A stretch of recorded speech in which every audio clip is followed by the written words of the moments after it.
Когда мы выбираем маршрут космического путешествия, то, конечно, ищем самые интересные объекты. Экзопланета Кельт 9b – горячая штучка и перегнала по температуре многие звезды. На нее обязательно нужно посмотреть. Белый карлик Янус на расстоянии 1300 световых лет от нас обзавелся двумя лицами – из гелия и водорода. Эта диковинка сулит массу впечатлений. Но насколько верны прогнозы астрономов относительно этих небесных тел? Экзопланете не поставишь градусник, а у белого карлика не возьмешь анализы. Как тогда можно узнать их температуру и химический состав? Не попадем ли мы в просак, приготовившись к жаре Кельт 9b и гелиеводородной среде Януса?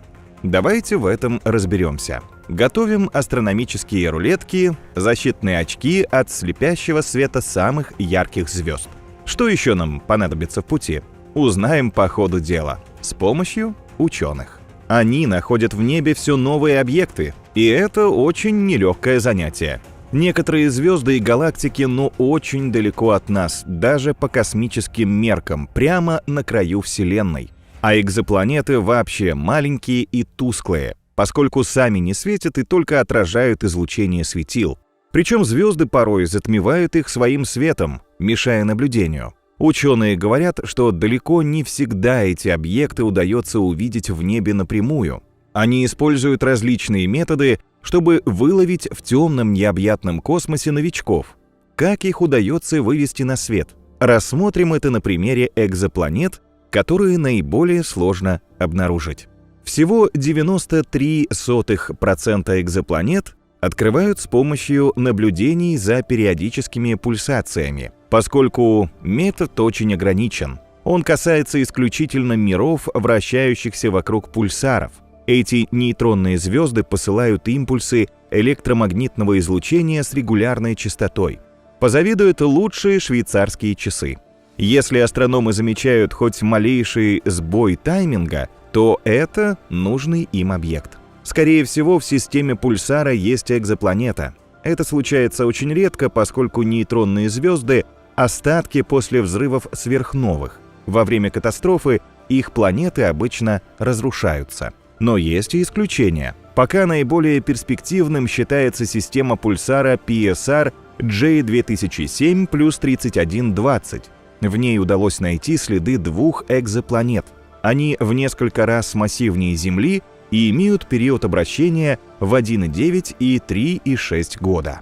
Метод астрометрии дает примерно аналогичные результаты и тоже требует от астрономов засечь колебания звезд, только обычных. Подобным способом открыты примерно 0,3% от их общего числа. Чтобы уловить дрожь от воздействия планет, исследователи постоянно фотографируют участок неба с нужным Солнцем и опорными светилами. Если основная звезда меняет положение относительно других, то можно говорить о наличии у нее планетной системы. Для этого требуется очень точная оптика, потому астрометрия считается достаточно сложной и затратной. Однако ее преимущество в том, что можно довольно легко рассмотреть планеты с большими орбитами. Недавно астрономы наблюдали за ультрахолодным красным карликом TVLM 513 в 35 световых годах от Земли. В итоге им удалось зарегистрировать смещение положения звезды. Ученые пришли к выводу, что вокруг нее движется экзопланета с периодом вращения около 220 дней. По оценкам исследователей, этот объект массой примерно в треть Юпитера, что позволяет сравнить его с Сатурном. Следующий метод гравитационного микролинзирования намного эффективнее. Он дал возможность открыть около 3,5% всех экзопланет. Чтобы их обнаружить, астрономы как бы превращают звезды в гигантские лупы. Это позволяет увеличить маленькие тусклые экзопланеты. Суть в том, что между звездой с планетами и наблюдателем должно находиться еще одно светило. Тогда гравитация второго Солнца играет роль линзы, фокусируя свет, и дальние экзопланеты становятся видны. Недавно с помощью этого метода обнаружена экзопланета, вращающаяся вокруг красного карлика в созвездии Стрельца. Пока о ней известно немного. Предполагается лишь, что это невероятно холодный, замороженный, как снежок, мир. Прямое наблюдение дает показатель в 3,9%. Несколько больше, чем предыдущие методы, хотя все равно результаты достаточно скромные. Чтобы заметить тусклые экзопланеты, астрономы не просто рассматривают небо в телескоп. Они предварительно блокируют свет звезды, чтобы он не мешал поиску, с помощью специального прибора — коронографа. Так недавно засекли нужный объект во время прямого наблюдения очень далеко на расстоянии 485 световых лет от Земли. Там находится удивительная звездная система HIP-81208, которая похожа на разноцветную новогоднюю гирлянду. Она состоит из голубого гиганта, красного и коричневого карликов. Вся компания очень молодая, возрастом всего в 17 миллионов лет, но красный карлик успел обзавестись собственной планетой. Это настоящий супергигант, массой в 15 раз превышающий Юпитер. А вот измерение радиальных скоростей или метод Доплера приносит астрономам богатый улов. Таким образом, открыли около 19,4% экзопланет. В чем его суть? Когда планета чуть раскачивает звезду своей гравитацией, астрономы наблюдают смещение спектральных линий. После анализа изменений в спектре звезды они могут засечь экзопланету. Одной из последних таким образом обнаружена HD 855-12b в 36 световых годах от Земли. Экзопланета в 3,6 раз массивнее Земли, и у нее предположительно водяное ядро. Этот мир находится в 4 раза ближе к своей звезде, чем Земля к Солнцу, однако его оранжевый карлик светит в 8 раз слабее нашего желтого. Потому HD 855-12b попадает в зону обитания звезды. На этом небесном теле может быть вполне комфортная температура в пределах около 25 градусов Цельсия. Но у нас все равно остается 72% всех известных экзопланет, а это тысячи далеких миров. Какой чудесный способ позволил астрономам их обнаружить? Вечная карусель, на которой планета кружит по орбите вокруг своей звезды. Этот метод называется транзитным, и он позволил ученым достичь потрясающего результата. Вот как с его помощью астрономы ведут охоту в небе.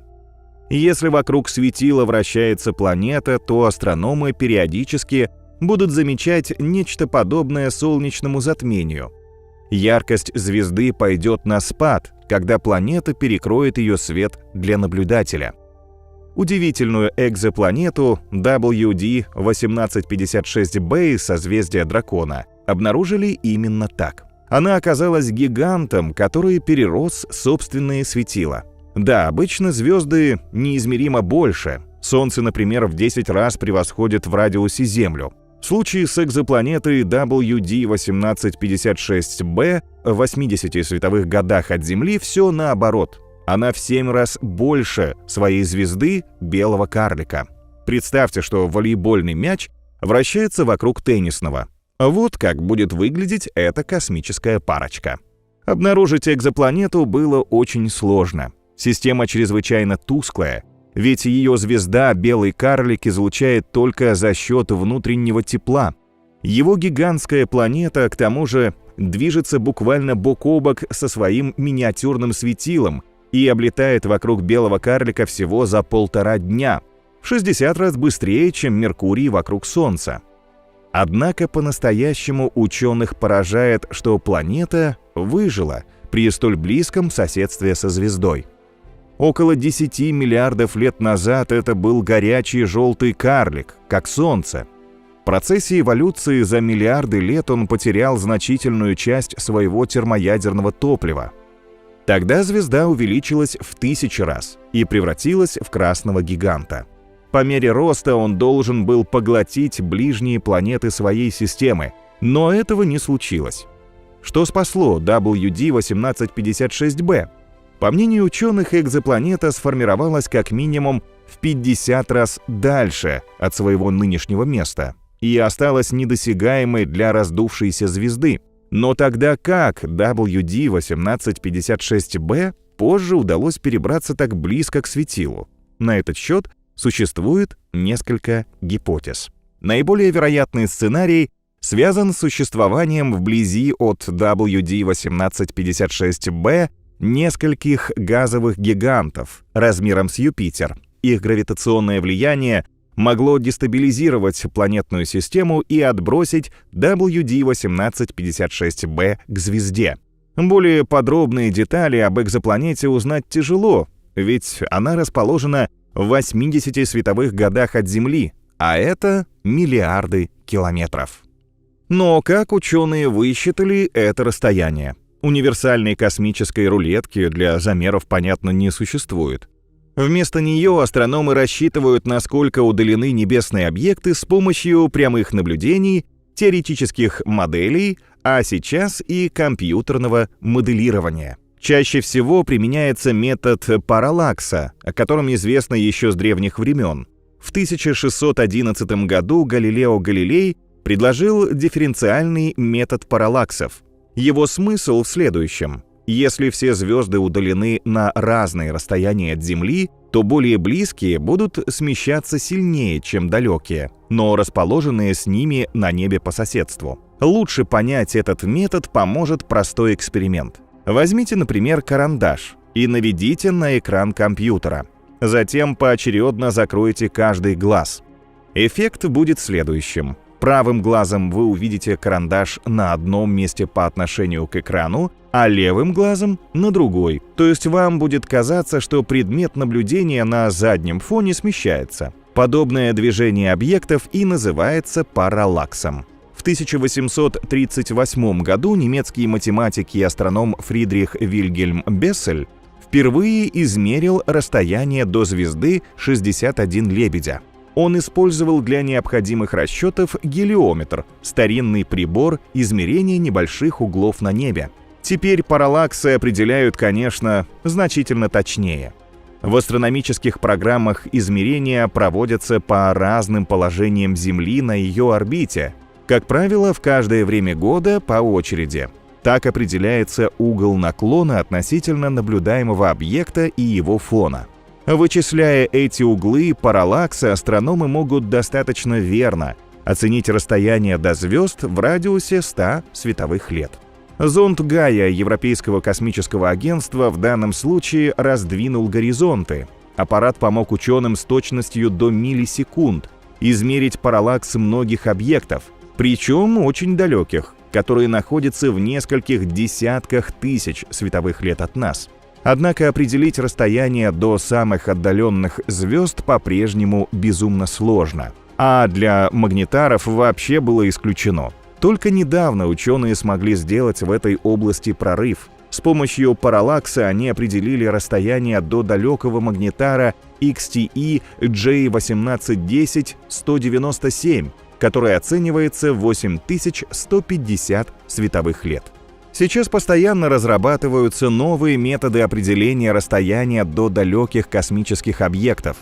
В новом исследовании американские астрофизики предположили, что песни красных гигантов могут дать информацию об их местонахождении. Так они назвали низкие звуки, которые возникают внутри этих светил. Но при чем тут пение звезд и расстояние до них от Солнца? Ответ на вопрос скрывает эволюция светил. В конце жизненного пути у них заканчивается водород, необходимый для термоядерного синтеза.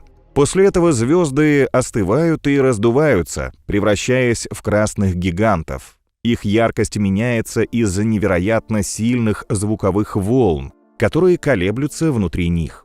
Звуковые вибрации, которые наблюдаются как изменение яркости, позволяют астрономам понять расстояние до них. Чем дальше светило, тем оно колеблется с более низкой частотой. Подобно этому баритон имеет более низкий тембр, чем тенор. Учитывая яркость звезд и их песни, можно более точно измерить расстояние до красных гигантов в отдаленных галактиках. Расстояние вообще тесно связано с яркостью объектов, и ученые с давних пор пытаются точно определить это значение.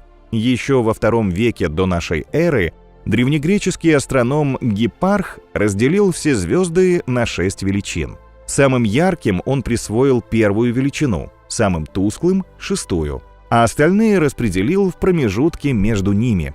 Впоследствии Веге, яркой звезде, присвоили нулевую звездную величину. Сириус и другие сильнее сияющие объекты считались отрицательными величинами. На первый взгляд все кажется несложным. В реальности методика, стоящая за этим, может немного вскружить вам голову. Каждое увеличение на одну звездную величину означает... Нет, не увеличение яркости. Наоборот, объект в этом случае будет в 2,52 раза слабее предыдущего. В настоящее время оптические инструменты расширяют нашу досягаемость, позволяя видеть объекты до 10-й звездной величины с помощью бинокля. Космический телескоп Джеймс Уэбб может даже фиксировать галактики со слабой звездной величиной 34. Впрочем, низкий показатель, то есть высокая яркость, тоже не гарантирует объекту великолепную видимость. Световое загрязнение, облака и расположение Земли, Солнца в отношении объекта играют решающую роль. Например, яркие кометы близко к Солнцу тонут в его лучах, поэтому их трудно заметить. Если речь идет о световом загрязнении или помехах, то здесь больше всего прикладывает руку Луна. Из-за ее воздействия иногда трудно увидеть комету или туманность 4-й величины в бинокль или небольшой телескоп, тогда как звезду 4-й величины легко заметить. По этой причине астрономы разделяют звездную величину на видимую и абсолютную. Видимая звездная величина — это то, насколько ярким объект выглядит для нас на Земле. Абсолютная звездная величина измеряет внутренний свет.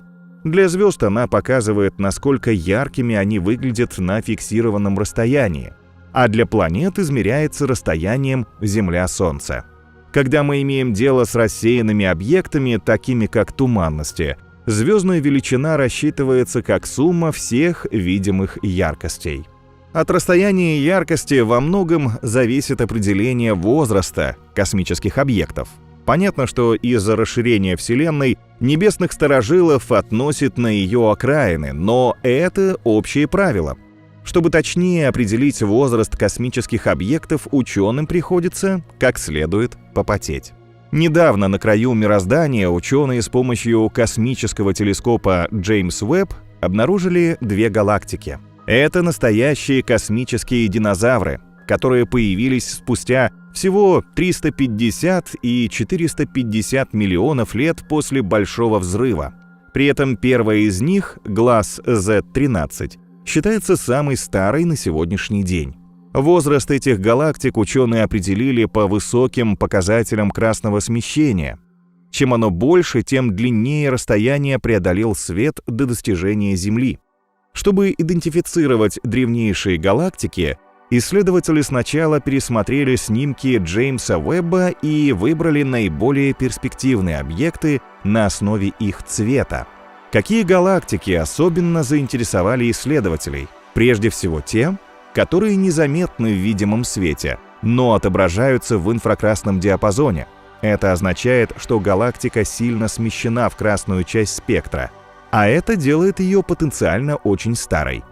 Но в этих галактиках нужно еще узнать возраст их звезд и планет. Здесь применяются совсем другие подходы. Так, яркость и цвет звезд — очень долгий астрономический срок, в целом остаются неизменными. И все же с течением времени эти характеристики немного меняются. Путем наблюдений и сравнений этих данных с моделями поведения звезд на той или иной стадии эволюции ученые могут оценить их возраст. Кроме того, у светил по мере их старения замедляется вращение.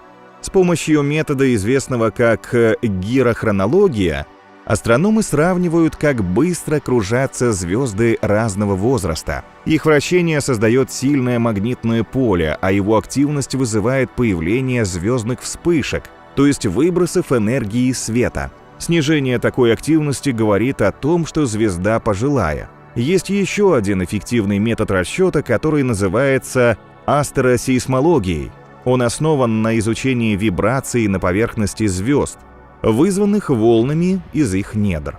У молодых светил эти колебания отличаются от тех, которые можно наблюдать у старых. С помощью подобных вибраций астрономы смогли вычислить, что нашему Солнцу 4,58 миллиарда лет. Возраст планет и астероидов астрофизики определяют несколько по-иному. В этом случае чаще всего используются радионуклиды, особые атомы, которые медленно выделяют энергию в течение длительного периода времени. Так, например, ученые выяснили возраст самого старого известного метеорита. Старожил бороздит небо уже 4,57 миллиарда лет и был свидетелем рождения Земли. Для сравнения, наиболее старые горные породы на нашей планете образованы 4,4 миллиарда лет назад. Их добыли в недрах Земли и изучили в лабораториях ученых. И это вполне понятно. А как все происходит в случае с далекими космическими объектами? Очевидно, что возраст планеты с помощью радионуклидов можно определить, лишь имея ее частичку для исследований. Но в расположении астрономов находится только изображение небесных тел, полученные благодаря телескопам. И все же они нашли выходы из положения. Возраст каменистых объектов, например, Марса или Луны, исследователи определили с помощью кратеров на их поверхности. Чем старше объекты, тем больше на них уничтожено следов очень древних ударов, комет и астероидов. Однако этот метод не подходит для газовых гигантов, таких как Юпитер. В данном случае возраст планеты оценивается с помощью подсчета кратеров на ее спутниках. Но сколько лет самым далеким мирам, где кратеры не увидеть? Чаще всего это определяют по возрасту их родительских звезд, наличию или отсутствию в системе облака пыли и обломков и других наблюдений. В отличие от трудностей с определением возраста, может показаться, что размер космического объекта узнать легко, особенно ярких звезд. Но это не совсем так. Светила расположены на разном расстоянии от Земли, и не всегда можно точно вычислить по свету, как далеко находится звезда. А от этого зависит ее размер. Если звезда кажется гигантом по сравнению с другими, то астрономам нужно точно убедиться в этом, ведь она просто может находиться ближе к нашей планете. Так светило с самым огромным угловым диаметром, то есть занимающее наиболее значительную часть неба, наше Солнце. Но это не самая большая звезда, просто она наиболее близка к Земле. Угловой диаметр Солнца, то есть его видимый размер, составляет около 1,2 градуса. Если мы знаем угол, который Солнце занимает в небе, и насколько оно далеко, мы можем вычислить его истинный диаметр. Оно составляет 1,39 миллиона километров, примерно в 109 раз больше земного. В отличие от Солнца, все остальные звезды находятся намного дальше.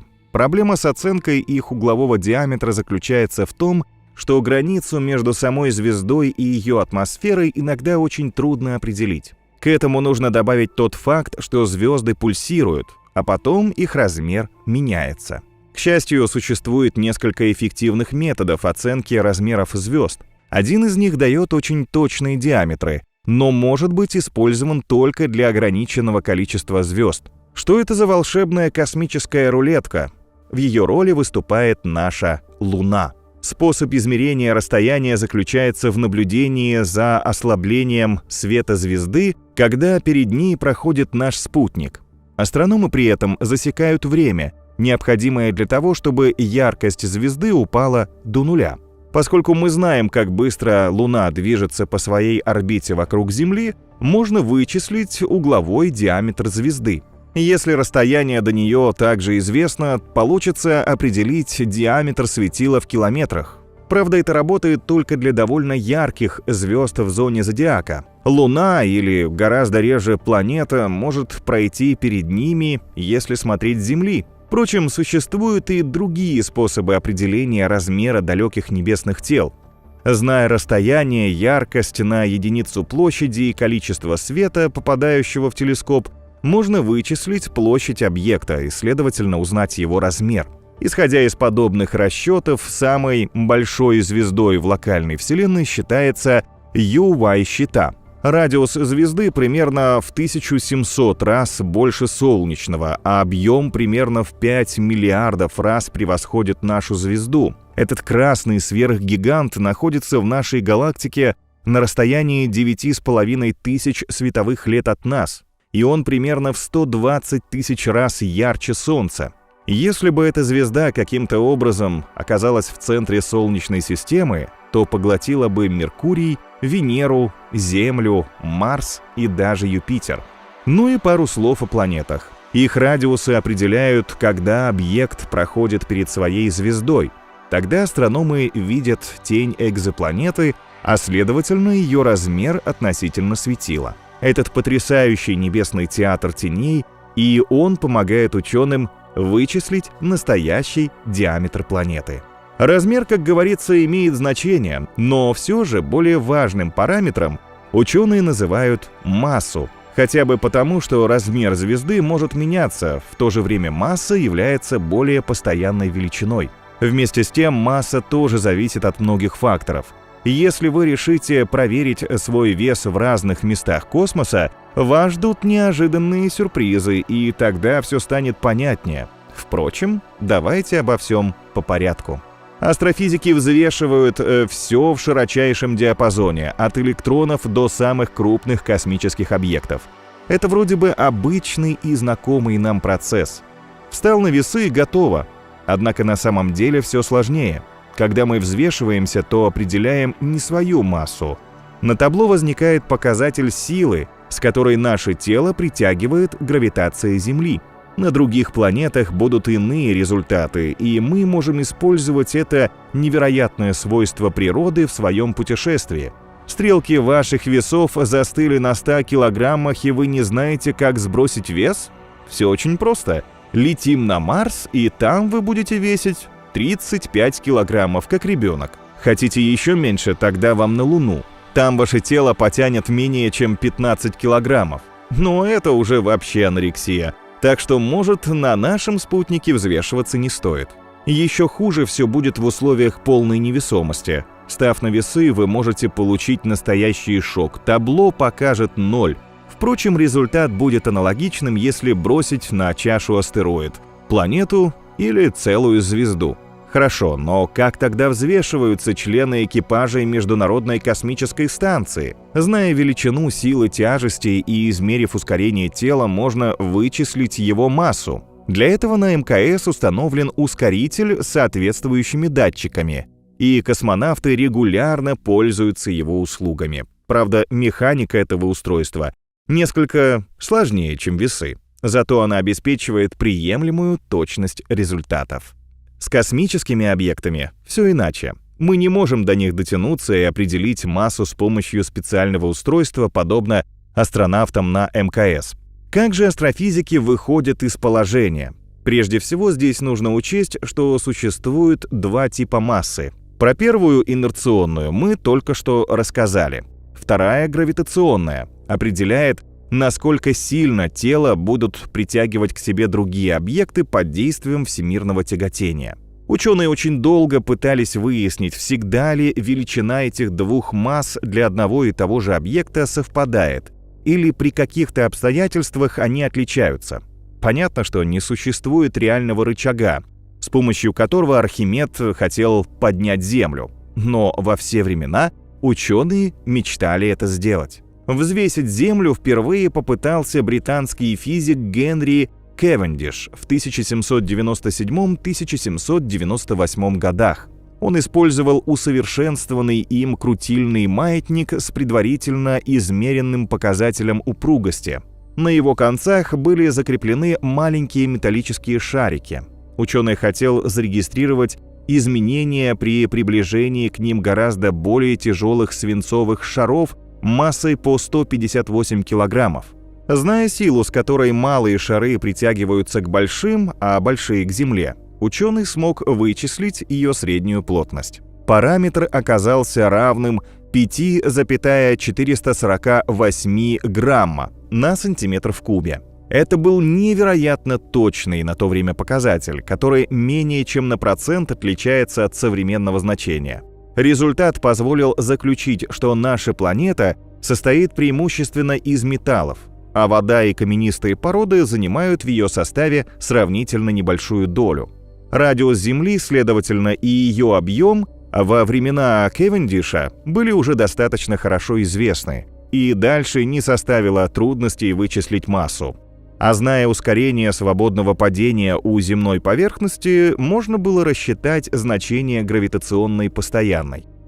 Дальнейшее ее уточнение связано с изучением движения Луны и измерением среднего расстояния до нее. Это, в свою очередь, позволило распространить данные методы взвешивания на Солнце и другие планеты Солнечной системы.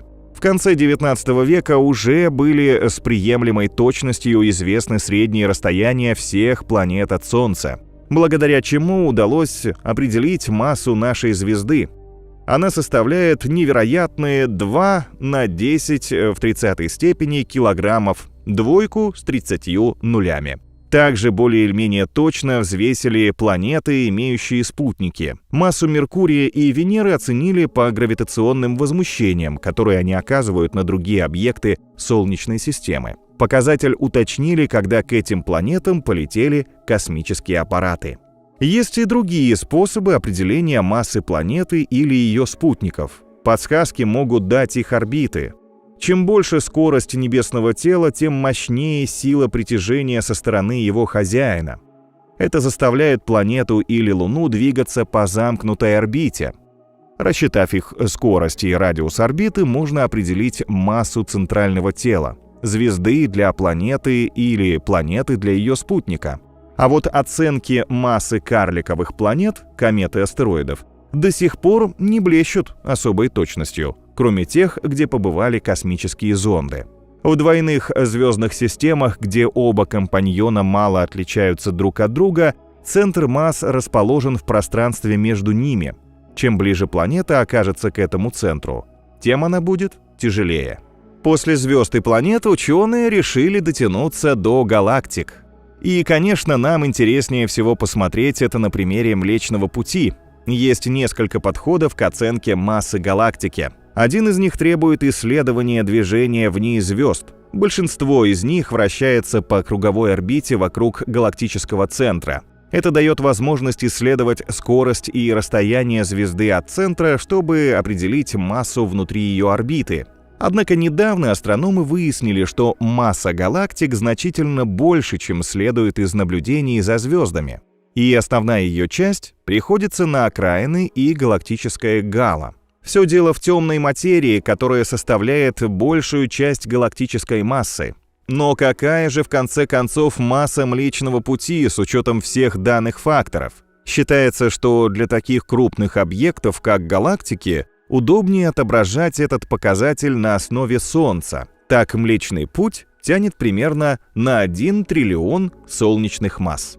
А вот Вселенную, казалось бы, невозможно бросить, даже на самые современные научные весы. Но это совсем не так.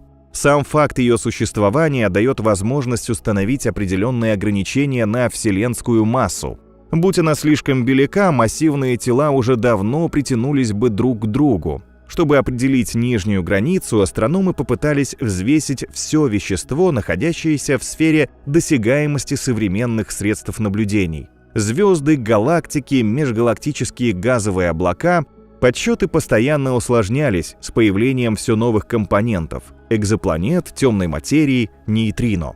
Самую детальную информацию удалось получить с помощью американского спутника WMAP и Европейской обсерватории Планк. Они изучили реликтовое микроволновое излучение, оставшееся после Большого взрыва. Небольшие вариации фона, связанные с неоднородностями первичной материи и прохождением света через образовавшиеся позже структуры, включают в себя данные о массе объектов. Проанализировав полученные результаты, астрономы подсчитали среднюю плотность Вселенной. Получился эквивалент массе 6 протонов на кубометр. Затем эту плотность умножили на объем пространства, откуда свет уже успел дойти до Земли за 13,8 миллиарда лет, принятого возраста Вселенной. Получилась единица с 53 нулями, и это ошеломительно огромная цифра. Конечно, данные еще будут уточняться, Но вряд ли новые показатели окажутся отличными от уже известных, более чем на порядок. Но вернемся к звездам и планетам. Масса, скорость, яркость, размер и возраст — это, конечно, уже дает нам хорошее представление о далеких небесных телах. Хотя, согласитесь, все равно портрет объекта остается достаточно размытым. Он железный, силиконовый, либо газовый, раскален до адских температур или заморожен подобно айсбергу. Увидим ли мы в том мире прекрасные полярные сияния или жуткие извержения вулканов? Вот такие черты придали бы небесным телам потрясающие краски. И ученым сегодня многое известно о химическом составе звезд и планет, а также природных явлениях, которыми богаты далекие миры. Но каким образом это удалось узнать? Опять же, без реальных проб с поверхности небесных тел, прямых наблюдений за естественными процессами, которые чаще всего не видят самые мощные телескопы. Есть чудесный метод, который все компенсирует. Это спектральный анализ, и мы о нем уже говорили. Метод Доплера используется при поиске экзопланет на основе смещения световых линий их звезд.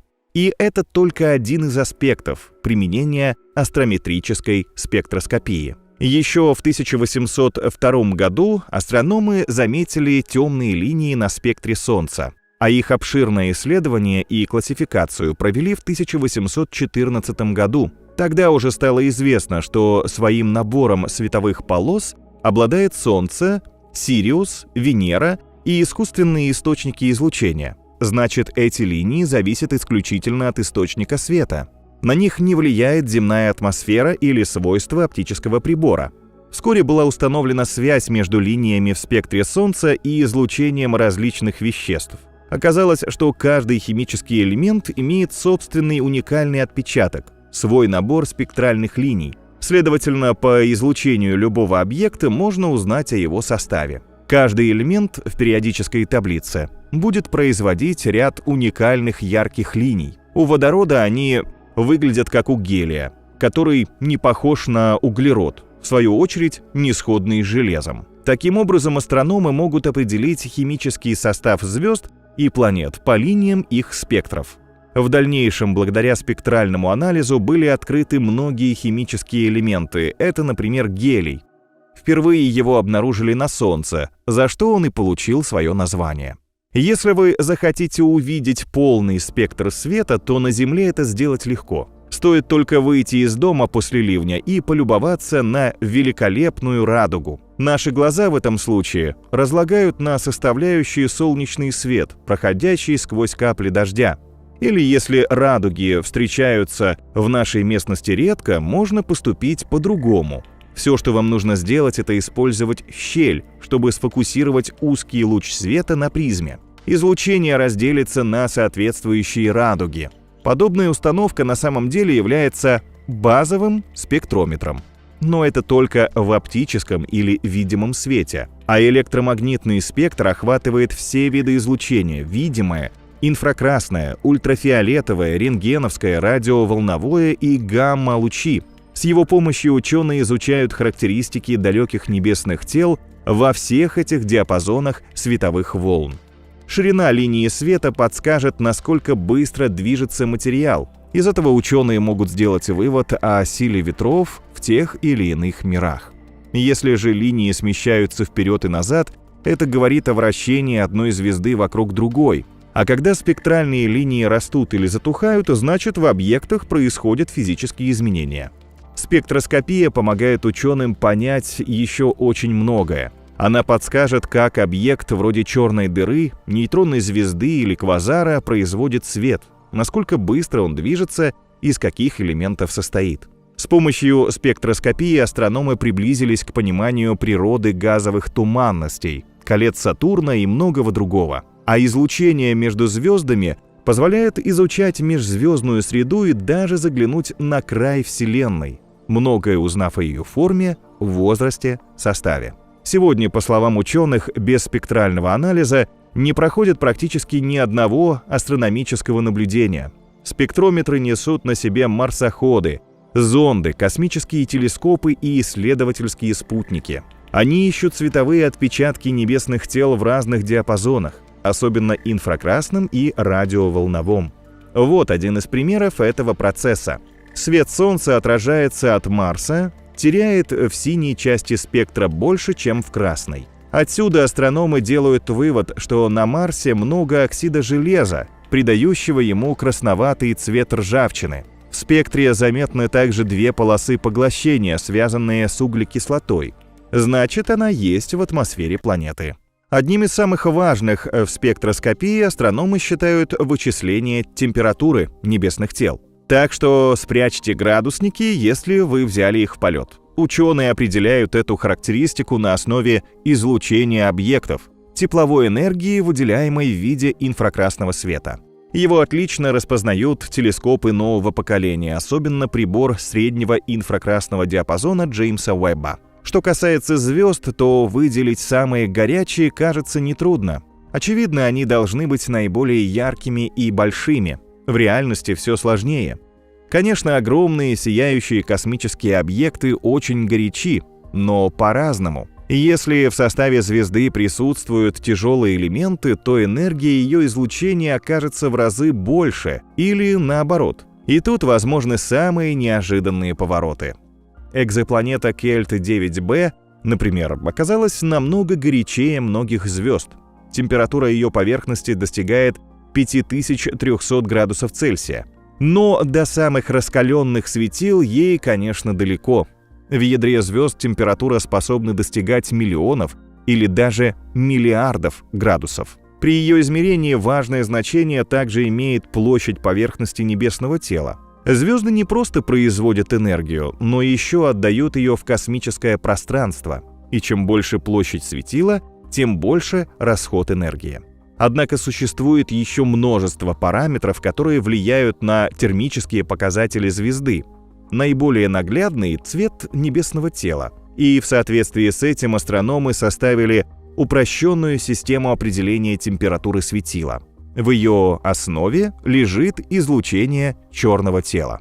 Понять, что это такое, вам поможет маленький эксперимент. Если вы возьмете темный железный прут и будете нагревать его в кузнечной цепи, то он начнет менять цвет. Сначала станет красным, затем раскалится до оранжевого, желтого, белого и, наконец, голубоватого цвета. Этот процесс можно применить и к звездам. Самые горячие голубые гиганты класса О, после них идут светила категории Б, голубовато-белые, А – белые, F – бело-желтые, К – оранжевые, М – красные. Чем дальше категория в этом перечне от начала, тем прохладнее звезда. Самые горячие из них – голубые гиганты, достаточно редкие. На сегодняшний день астрономы обнаружили всего лишь немногим более 500 таких светил. Возможно, это связано с их коротким веком. Желтые карлики, подобные Солнцу, живут десятки миллиардов лет, а красные карлики вообще относятся к небесным долгожителям,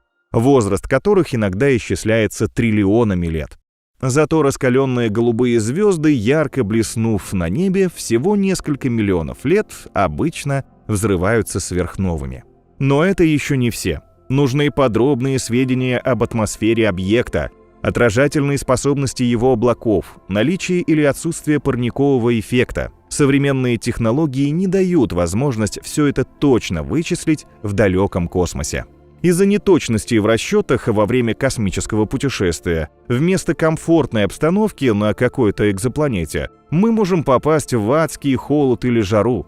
Если, например, не учесть такой параметр, как отражательная способность облаков, средняя температура на Венере окажется минусовой, а проигнорировав эффект парниковых газов, получим Землю-снежок. Избежать ошибок поможет изучение атмосферы планет. Так удалось выяснить, что экзопланета Кельт-9b из созвездия Лебедя, о которой мы уже говорили, безумно раскалена. Причем настолько, что на ней даже разрушается структура химических элементов. Планета всегда повернута одним полушарием к своей чрезвычайно горячей звезде, не в силах преодолеть гравитацию близкого светила и вращаться вокруг своей оси. Молекулы газообразного водорода, вероятно, разрываются на дневной стороне. Они не могут повторно сформироваться. пока их разрозненные атомы не перетекут на ночную сторону планеты. Из-за экстремального излучения звезды атмосфера Кельт-9b раздулась как воздушный шар. Газовый гигант в 2,8 раза массивнее Юпитера, но в 2 раза менее плотный. Планета-печь, конечно, не подходящее место для посещения, однако даже издали она представляет собой невероятное зрелище. Вероятно, мы увидим у этой планеты великолепный хвост из газа. Его образует материя, испарившаяся с поверхности Кельт-9b под воздействием мощного ультрафиолетового излучения ее горячего светила. Тем временем радиотелескопы выясняют важную информацию о магнитном поле объектов. Оно, к примеру, защищает планеты от космической радиации и не позволяет солнечному ветру сдувать атмосферу. Находясь на поверхности Земли, мы знаем о его существовании благодаря компасу. Еще один признак магнитного поля — полярное сияние. Их вызывают потоки солнечного ветра, попадающие в ионосферу. Вот только на колоссальных расстояниях до экзопланет подобные явления не различить. Но это не беда. Дело в том, что помимо излучения в видимом диапазоне, полярное сияние генерирует и низкочастотные радиоволны. Они прекрасно распространяются в космосе. Обнаружить такие волны гораздо проще, чем сами авроры. Полярное сияние на Юпитере впервые зарегистрировали именно благодаря радиоизлучению. Впрочем, во время путешествий мы сможем увидеть нечто более яркое и грандиозное, чем авроры. Астрономы все чаще находят вулканы в разных местах Вселенной, на планетах, звездах и даже кометах. Они порой раскрашивают небесные тела во все цвета радуги во время извержений. Так недавно астрономы наблюдали живописное зрелище — взрыв вулкана на спутнике Юпитера Ио. Увидеть такое шоу напрямую — это редкость, ведь дату извержений современная наука позволяет определить очень приблизительно. Узнать о вулканической активности планеты, звезды или кометы помогают свежие кратеры на ее поверхности. Так, до недавнего времени ученые предполагали, что Меркурий давно лишился своей тектоники. Планета в 3,8 раза меньше Земли, и считалось, что всю свою энергию она истратила еще в своей ранней юности. Однако среди данных американского автоматического зонда Messenger астрономы рассмотрели на Меркурии область относительно недавней вулканической активности. Но самое удивительное все же не в этих ярких находках. Невидимые вещества прокладывают путь к главному космическому открытию. Эти биомаркеры, которые находятся с помощью спектроскопии — кислород, углекислый газ, метан и другие — они могут оказаться продуктами деятельности живых существ. Космические технологии продолжают совершенствоваться, и вскоре астрономы смогут еще лучше изучать далекие небесные тела. Недавно на 3,5-метровый телескоп WION-1 в Аризоне установили спектрограф NEID, самый продвинутый на сегодняшний день. Он способен с беспрецедентной точностью анализировать инфракрасный спектр далеких звезд, эффективно искать небольшие экзопланеты у близких ярких светил и определять их данные, в том числе биомаркеры. Недавно NEID записал на свой счет первую находку — экзопланету, которая обращается вокруг звезды HD 86728. С помощью анализа света ее системы удалось определить, что в поле зрения астрономов попала суперземля.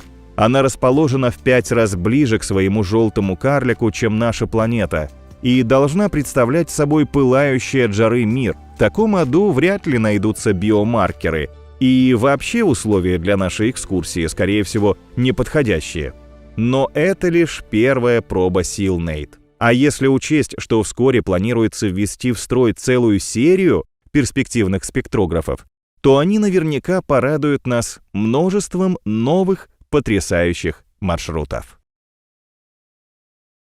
В наших виртуальных путешествиях по космосу мы редко обращаем внимание на свой быт. А это, согласитесь, чрезвычайно важный момент. И на первом месте здесь стоит питание. Оно должно быть полноценным, иначе далеко не улетишь. Но космический корабль не удастся под завязку забить продуктами, как свое авто при поездке в отпуск. Место ограничено, так что, похоже, можно взять лишь сухие концентраты и тюбики с питательными пастами. Стоит ли тут мечтать о дымящемся блюде с ароматной зеленью или отдыхе в фитобаре с бокалом смузи? Почему бы и нет? Все возможно, если разбить компактные грядки прямо на борту космолета, а при колонизации организовать фермы на других планетах. Конечно, для этого понадобятся совсем другие подходы, потому ученые занимаются их разработкой. Давайте попробуем себя в роли космических фермеров и посмотрим, какие культуры и агротехнику нам предложат исследователи. История с космическим сельским хозяйством началась давно, но прежде это скорее было похоже на несбыточные мечты. Люди тысячелетиями всматривались в бескрайнее звездное полотно. Самые смелые думали о возможности жизни где-то у далеких звезд, представляя города и тучные поля под чужим, не похожим на наше солнцем. И вот спустя много поколений эти мечты начали воплощаться. В определенный момент мы накопили достаточно знаний, чтобы полеты в космос из туманных грез превратились в реальность. Корабли построены, но с провиантом на борту пока не все понятно. Консервы, концентраты, суррогаты. Да, меню астрономов походу не будет отличаться свежестью. Понятно, что при долгих перелетах на такой пище не протянешь и нужно что-то менять. Над проблемой уже работают современные исследователи, потомки мечтателей прошлого. Собственно, истоки внеземного сельского хозяйства старше первых ракет. Его рождением можно назвать 1920-е годы, а первым разработчиком Константина Циолковского. Во время конструирования космических кораблей он уже думал о герметичных теплицах в пространстве. Конкретные попытки для этого первым предпринял один из пионеров советского ракетостроения Фридрих Цандер. В 1915-19 годах он выращивал овощи на древесном угле, который выполнял роль такого себе облегченного заменителя почвы. А для питания растений использовались отходы жизнедеятельности человека. К 1950 годам ВВС США и НАСА начали испытывать системы жизнеобеспечения для астронавтов на основе водорослей. Советский Союз, в свою очередь, в 1970-80-х годах доставлял на свои самые ранние космические станции различные культуры, в частности лук и лен. Ученые хотели выяснить, смогут ли растения существовать в условиях микрогравитации. Также в то время проходили эксперименты по строительству различных версий теплиц Циолковского. Следующий шаг к разработке космических плантаций сделан в начале 1980-х годов. Тогда космонавтам станции «Салют-7» передали семена резуховидки таля из семейства капустное. Это неприхотливое растение может пройти полный цикл развития всего за 6 недель. Сейчас многие страны, такие как США, Китай, Австралия, Великобритания, Россия, разрабатывают программы по развитию космического сельского хозяйства. И некоторые моменты уже воплотили в жизнь. Мы обязательно побываем на этих удивительных фермах. Но сначала давайте лучше разберемся, что это даст астронавтам. Мы уже говорили о том, что при дальних полетах в космос невозможно месяцами, а то и годами питаться консервированной пищей. Это прежде всего просто невкусно. Недаром космонавты на Международной космической при таком меню теряют аппетит и вес. Один из членов экипажа, Дон Петит, вспоминает, что особенно желание поесть поднимает запах свежей зелени. Порой больше всего на свете астронавты мечтают похрустеть свежим огурчиком, редиской или полакомиться каким-то другим свежим плодом. А вот одна из многочисленных историй, которая это подтверждает. В сентябре 2016 года в казахской степи приземлился корабль «Союз» ТМА-20М. Он доставил на Землю космонавтов Алексея Овчинина и Олега Скрипочку, которые полгода провели на орбите.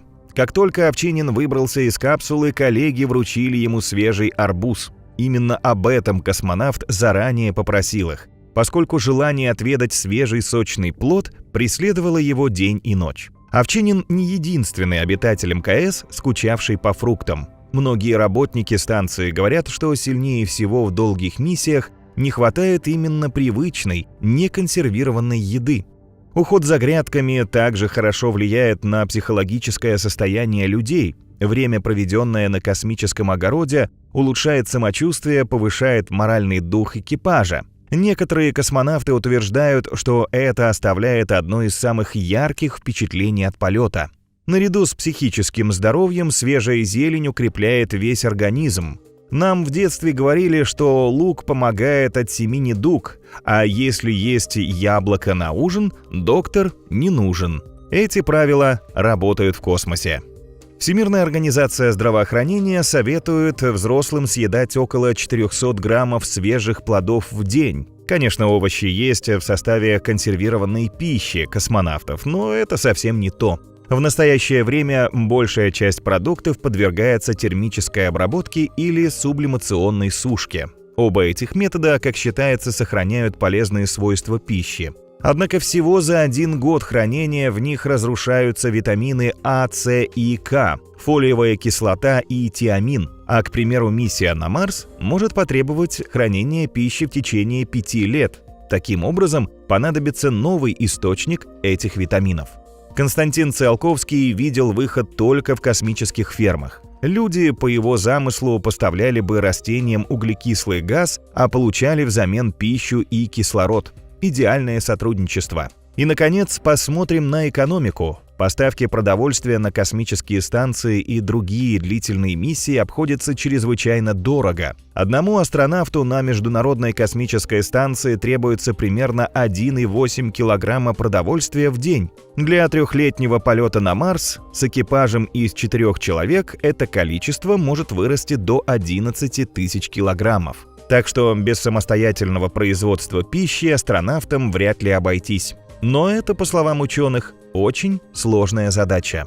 Что именно мешает создать ферму или хотя бы возделывать пресловутые 6 соток за пределами Земли? Исследователи называют несколько основных причин. Самая очевидная из них – микрогравитация. На околоземной орбите и на будущих планетах-колониях сила тяжести, вероятнее всего, окажется ниже земной. Слабая гравитация влияет на многие особенности развития организмов, и растения не исключение. На закрытых станциях и в космолетах есть и другая проблема – нарушение конвекции или теплообмена. Она возникает, если замкнутое пространство плохо вентилируется, при этом вокруг растения накапливаются летучие органические вещества, способные затормозить их рост.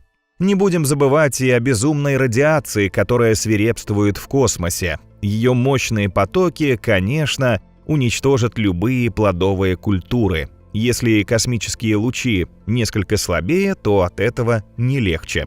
Наблюдения показывают, что постоянное излучение может вызвать повреждение ДНК и мутации растений. Учитывая все это, невозможно предсказать, как со временем изменятся привезенные с Земли представители флоры. Пока эксперименты с радиацией показывают, что у овощей от этого развивается настоящая анорексия. У них катастрофически худеют корни, стебли и листья. Ну и, конечно, большая проблема в том, что растениям нужны вода и подходящий грунт. Наша земная почва, отдающая им жизнь, является сложной системой, где одинаково важны и минералы, и органика. В космосе, понятно, все будет по-иному. Идеальное питание для культур нам не найти. Понадобятся специальные агротехнологии, чтобы все было компактно, экономно и эффективно. Прежде всего, ученые обратили внимание на гидропонику. Многие цивилизации использовали эту технологию в сельском хозяйстве. Первыми примерами здесь считаются висячие сады Вавилона и плавучие сады ацтеков в Мексике. Гидропонная система доставляет растениям специально подготовленные питательные вещества через тщательно разработанную систему полива. При этом способе земля для размещения растений становится не нужна. Подобные системы уже широко используются на земных фермах, но, как оказалось, довольно трудно адаптировать их для использования в космосе.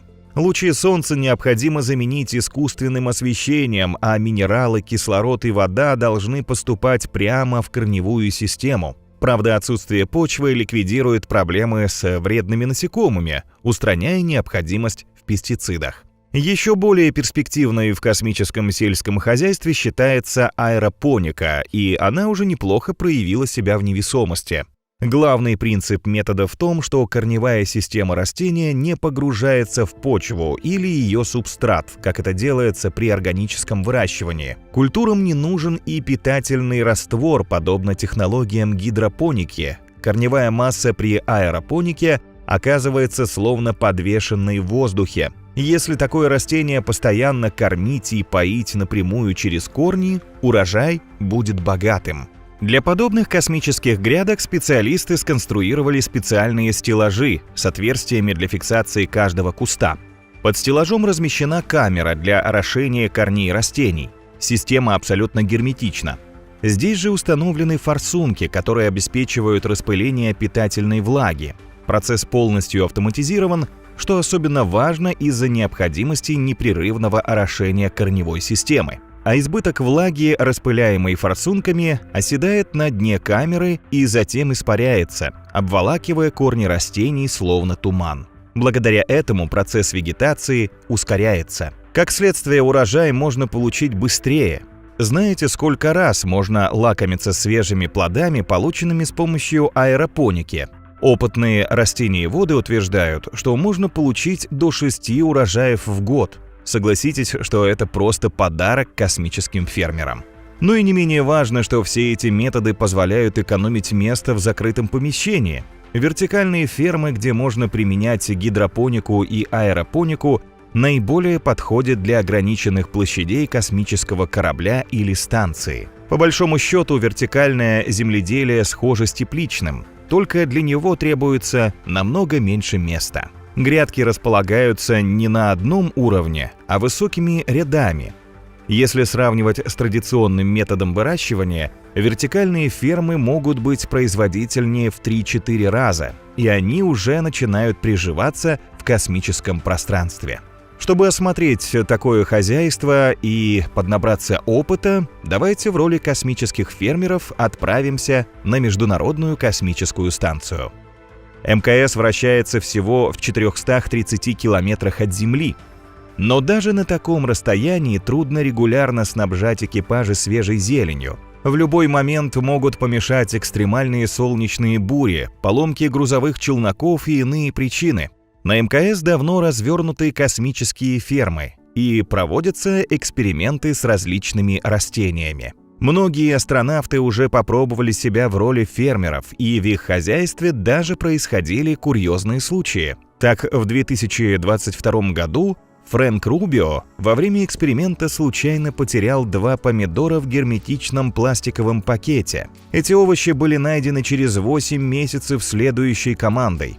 НАСА обнародовала снимки забавной находки. Конечно, вид у плодов совсем не презентабельный. Помидоры обезвоженные, сморщенные, бесцветные. Вместе с тем видимых признаков поражения микробами или грибками на них не обнаружено.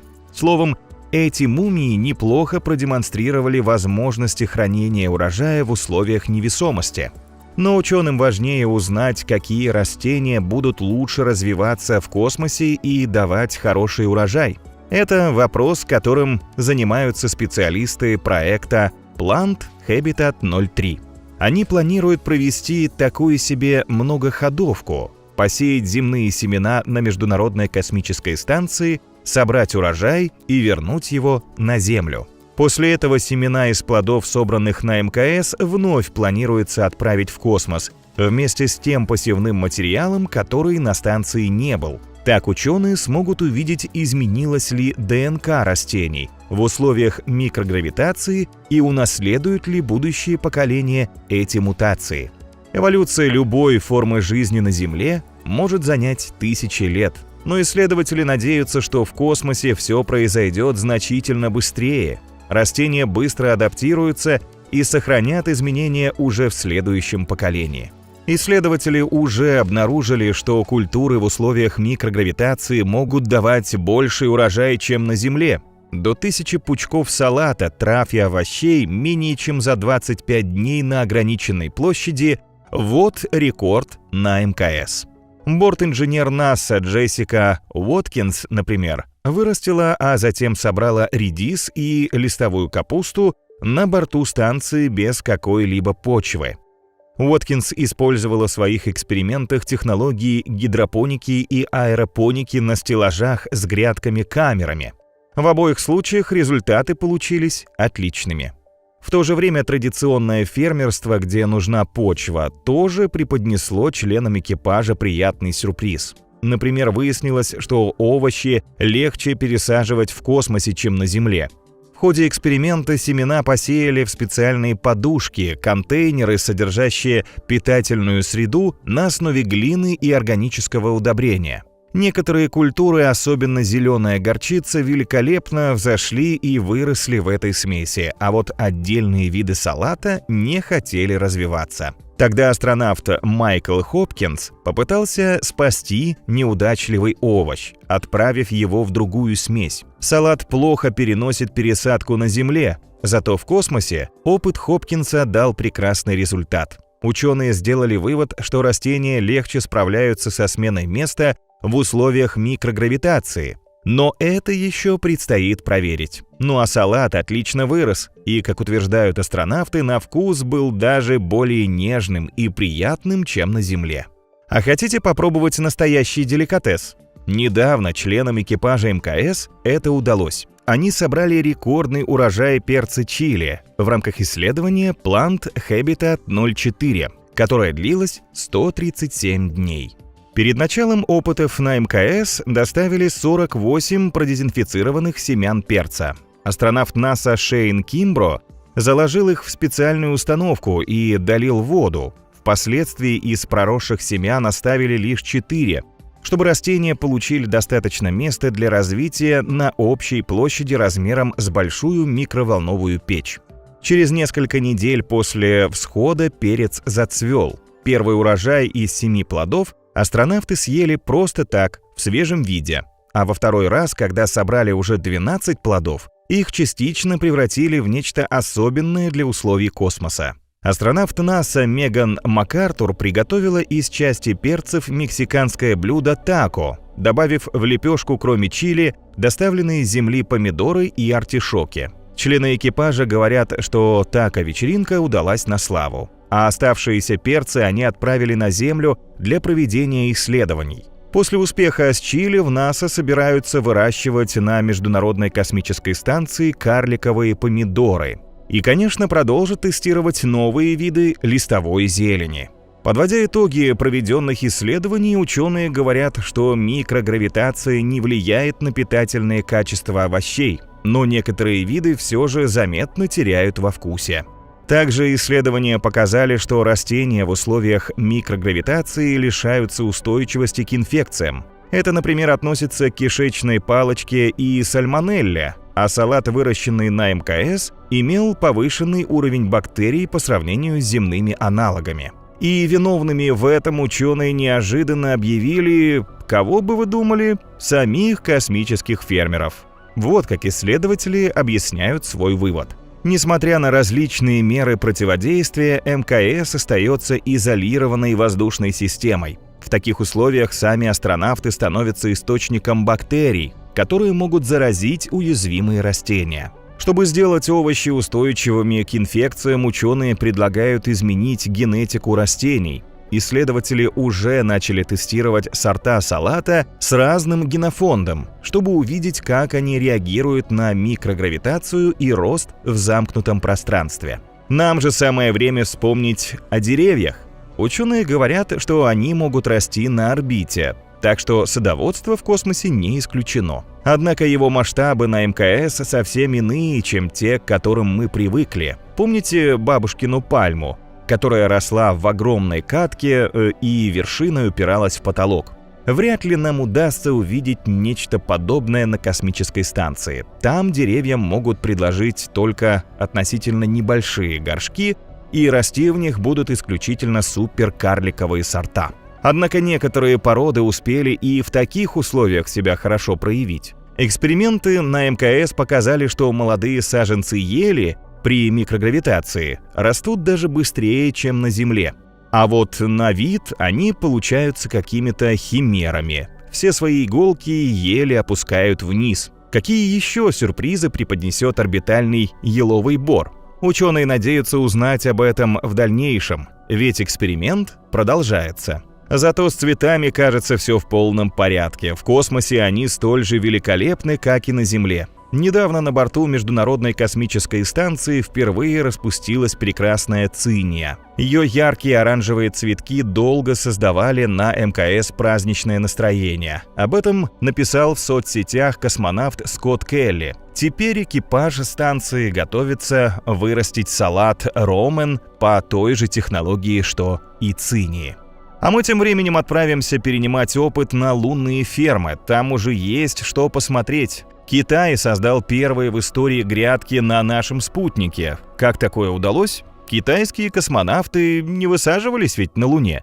Но это оказалось и ненужным. Дело полностью взяли в руки роботизированные аппараты. Вот эта история. Когда китайский посадочный модуль Чэнье-4 приземлился на Луне, то в качестве полезной нагрузки на его борту находились семена растений. Их было 4 вида – хлопок, картофель, рапс и резуховидка таля. Цель эксперимента – вырастить на спутнике полноценные кусты из семян в специальном контейнере с водой.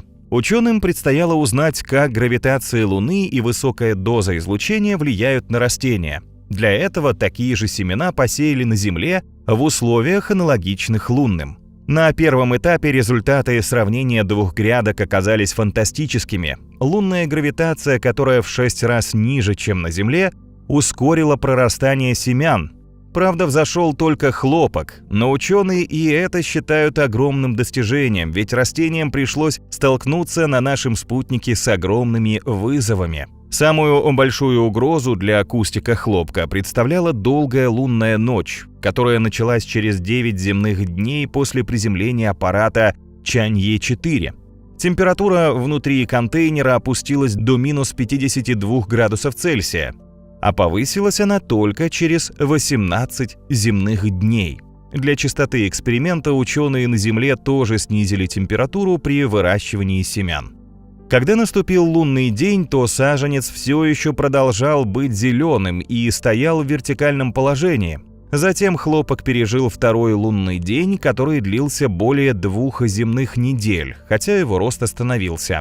Ученые считают, что это произошло из-за нехватки кислорода в контейнере. Однако исследователи пришли к выводу, что низкая гравитация повысила устойчивость к холоду у хлопка на Луне, и он перенес вторую лунную ночь. А 3 другие растения не смогли взойти из-за некомфортной для них температуры первые 5 дней эксперимента. Тем временем Европейское космическое агентство совместно с сельскохозяйственными предприятиями разработало свой способ выращивания овощей на Луне. Предыдущие эксперименты с использованием лунных образцов показали, что растения могут развиваться в реголите нашего спутника. Однако он не содержит определенного количества азотных соединений и становится плотным при намокании. Это сильно затрудняет ускорение и дальнейшее развитие растений. Другое дело коктейль, который исследователи создали для космических ферм. Он содержит богатую питательными веществами воду и извлеченные из реголита минералы вместо почвы. То есть технология предполагает непосредственное питание корней растений водой, обогащенной полезными веществами из местного грунта, но без прямого участия реголита. Коктейль вместо миксера смешал специальный автоматический сортировщик. Он извлек из реголита питательные вещества, растворил их в воде и подал в гидропонную теплицу. Есть еще одна подобная разработка. Опытным путем ученые США определили воздействие реголита на растения, добавив обычную землю в перемолотые образцы лунного грунта. Затем в эту почву посеяли различные сельскохозяйственные культуры – помидоры, табак, капусту, лук, спаржу, кукурузу. Все семена хорошо взошли, выросли и дали урожай. Некоторые из них развивались в почве с добавлением лунного реголита даже лучше, чем в земном песчаном грунте. Еще одним кандидатом для посева на лунных фермах является так называемая трава воскрешения родом из Австралии. Свое имя она получила не зря. Она настоящий зомби среди сельскохозяйственных культур.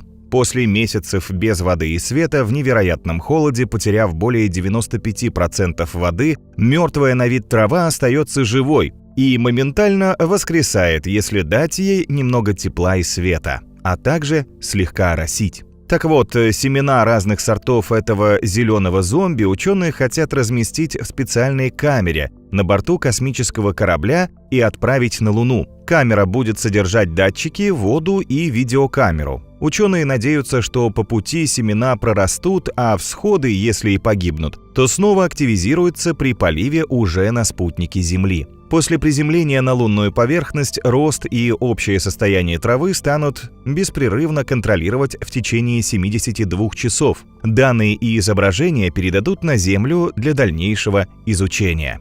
С лунным сельским хозяйством, как видим, дело сдвинулось с места, но человечество уже смотрит дальше. Самым перспективным для межпланетных полетов и колонизации, несомненно, считается Марс. Проблема в том, что туда еще нужно долететь. Дорога займет долгие месяцы. Как считает эксперт НАСА Джулия Робинсон, даже самые современные технологии консервации и заморозки не позволят так долго сохранять все полезные вещества в пище экипажа. К тому же тащить за собой огромное количество продуктов очень дорого.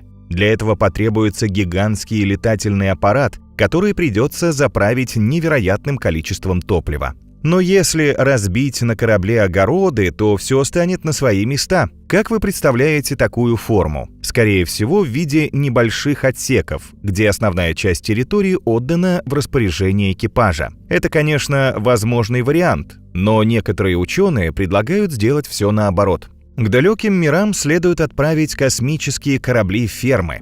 Вот как может выглядеть их интерьер. Основную часть площади занимают сельскохозяйственные угодья, которые расположены внутри огромного кольца. В центре находится ряд куполов для размещения персонала. Центробежная сила, создаваемая при вращении кольца, будет действовать как замена гравитации. Это позволит растениям нормально развиваться и дать урожай. Еще одна перспективная концепция фермы на космическом корабле предложена специалистами НАСА.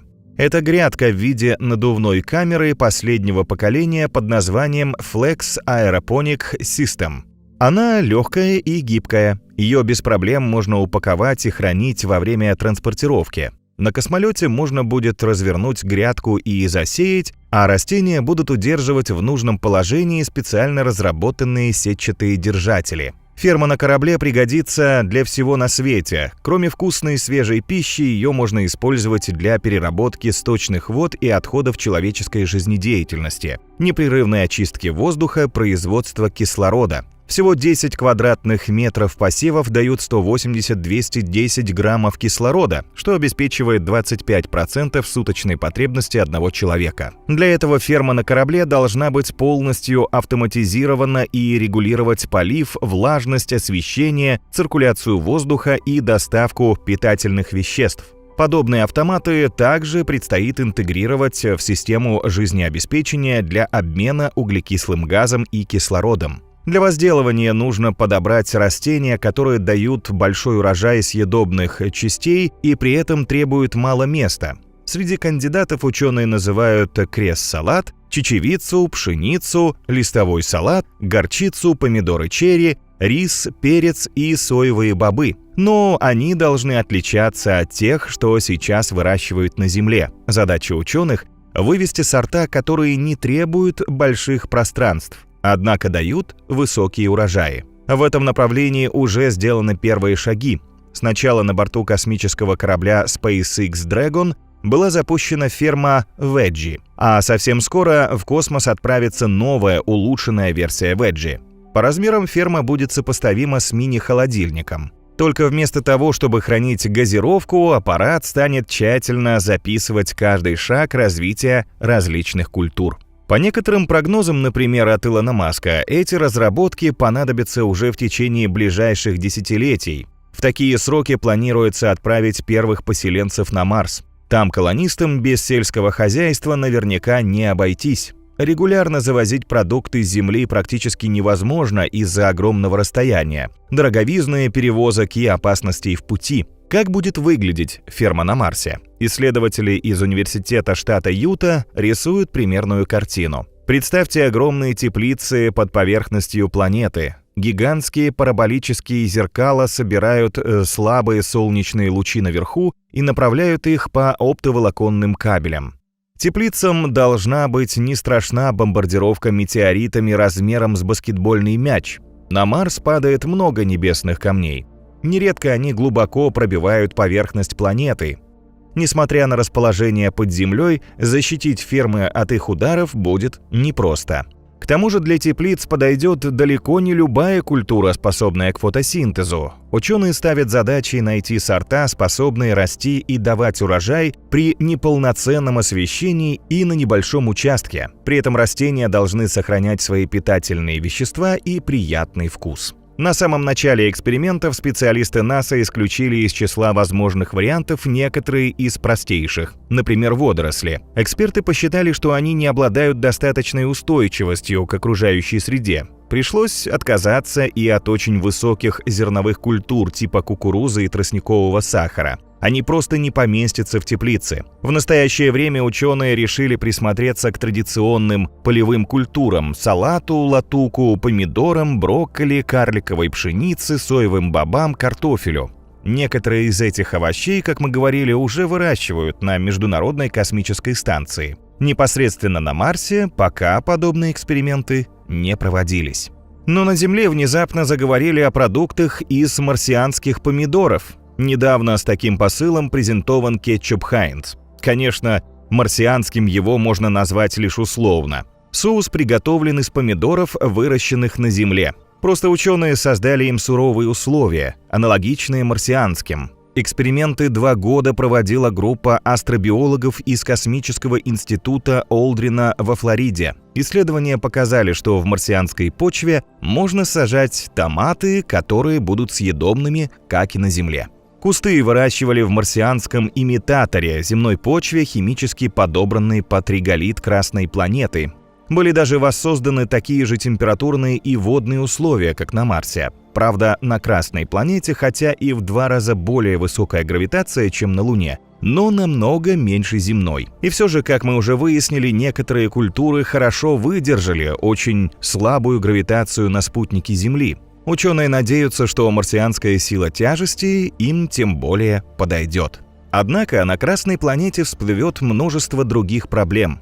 Прежде всего, на чистом реголите урожай не получишь. Марсианская почва слишком бедна питательными веществами и даже может быть вредна. Китайские ученые выяснили, что культуры, в частности, не вынесут высокой концентрации перхлоратов в местной воде. Исследования показали, что токсины заметно уменьшили стебли и корни экспериментальных кустов. Кроме того, перхлораты накапливались в листьях, потому в пищу подобные растения не годятся. А еще соли хлорной кислоты не позволяют заселить поверхность Марса земными бактериями, чтобы создать плодородный слой перегноя. Исследования шотландских астробиологов показали, что перхлораты усиливают бактерицидный эффект ультрафиолета. Микроорганизмы нашей почвы просто не выживут на поверхности Марса. Возможно, от идеи традиционных огородов на марсианском реголите придется отказаться вовсе, сосредоточившись на других методах. Наиболее перспективными ученые считают ту же гидропонику и аэропонику. Хотя надежду на традиционное выращивание овощей неожиданно возродили самые многочисленные существа на Земле – насекомые. По новым данным, некоторые из них, в частности львинки или черные солдатские мухи, могут сыграть в этом вопросе важную роль. Их личинки способны обогатить бедный марсианский грунт азотом, калием, фосфором и полезными бактериями. Над проектами самих ферм, где будут расти марсианские салаты и помидоры, ученые работают уже давно. Еще в 1988 году в космическом центре имени Кеннеди создан первый вертикальный огород, где овощи росли на полках теплицы или специального резервуара.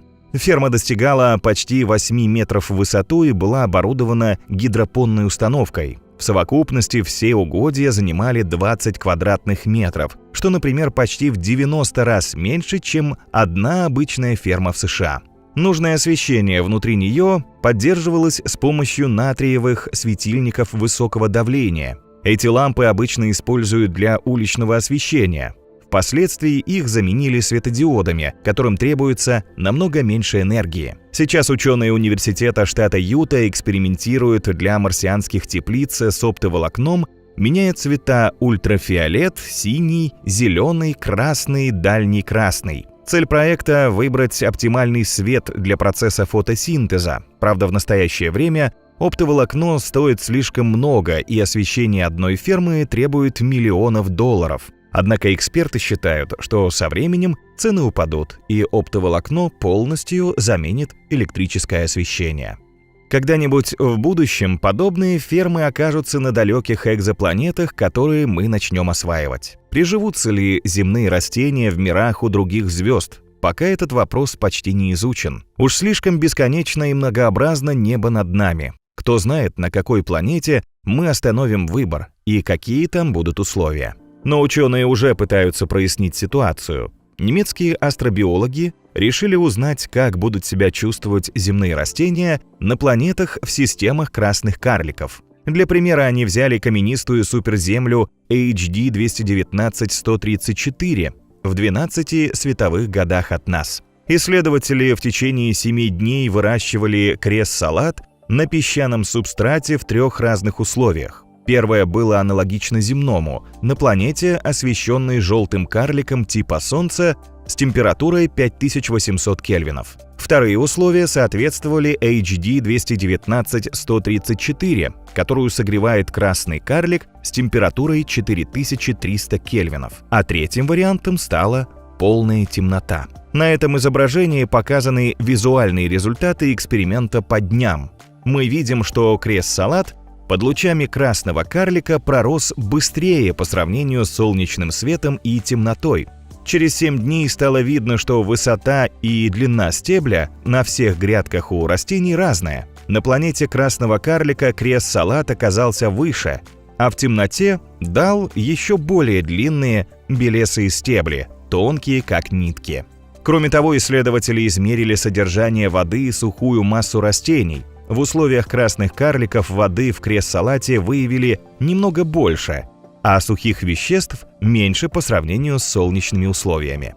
Ученые также проверили эффективность фотосинтеза и не обнаружили существенной разницы между образцами на планетах желтых и красных карликов. В целом они пришли к выводу, что земные растения будут неплохо себя чувствовать на экзопланетах в системах красных карликов, самых распространенных звезд во Вселенной. Однако авторы экспериментов отвечают, что их исследование не полностью воспроизводит естественные условия. К примеру, интенсивность солнечного света меняется в течение дня, что в эксперименте не учитывалось. Впрочем, на каких-то экзопланетах это может оказаться не столь уж важным. Как вам идея ничего не завозить с Земли и организовать ферму на месте с нуля? Ученые уверены, что среди далеких миров есть те, которые подходят для жизни, и на них наверняка есть собственная растительность. Давайте полетим на одну из таких экзопланет. Какую картину мы увидим? Пальмы с багровыми листьями среди сочной коричневой травы? Каменные бассейны, высланные чем-то похожим на водоросли, синие лишайники, покрывающие каждый валун, или странные лиловые цветы? Все это возможно. По крайней мере, так считают шотландские астробиологи, которые и нарисовали подобную картину. Но почему в ней растения окрашены в столь странные цвета?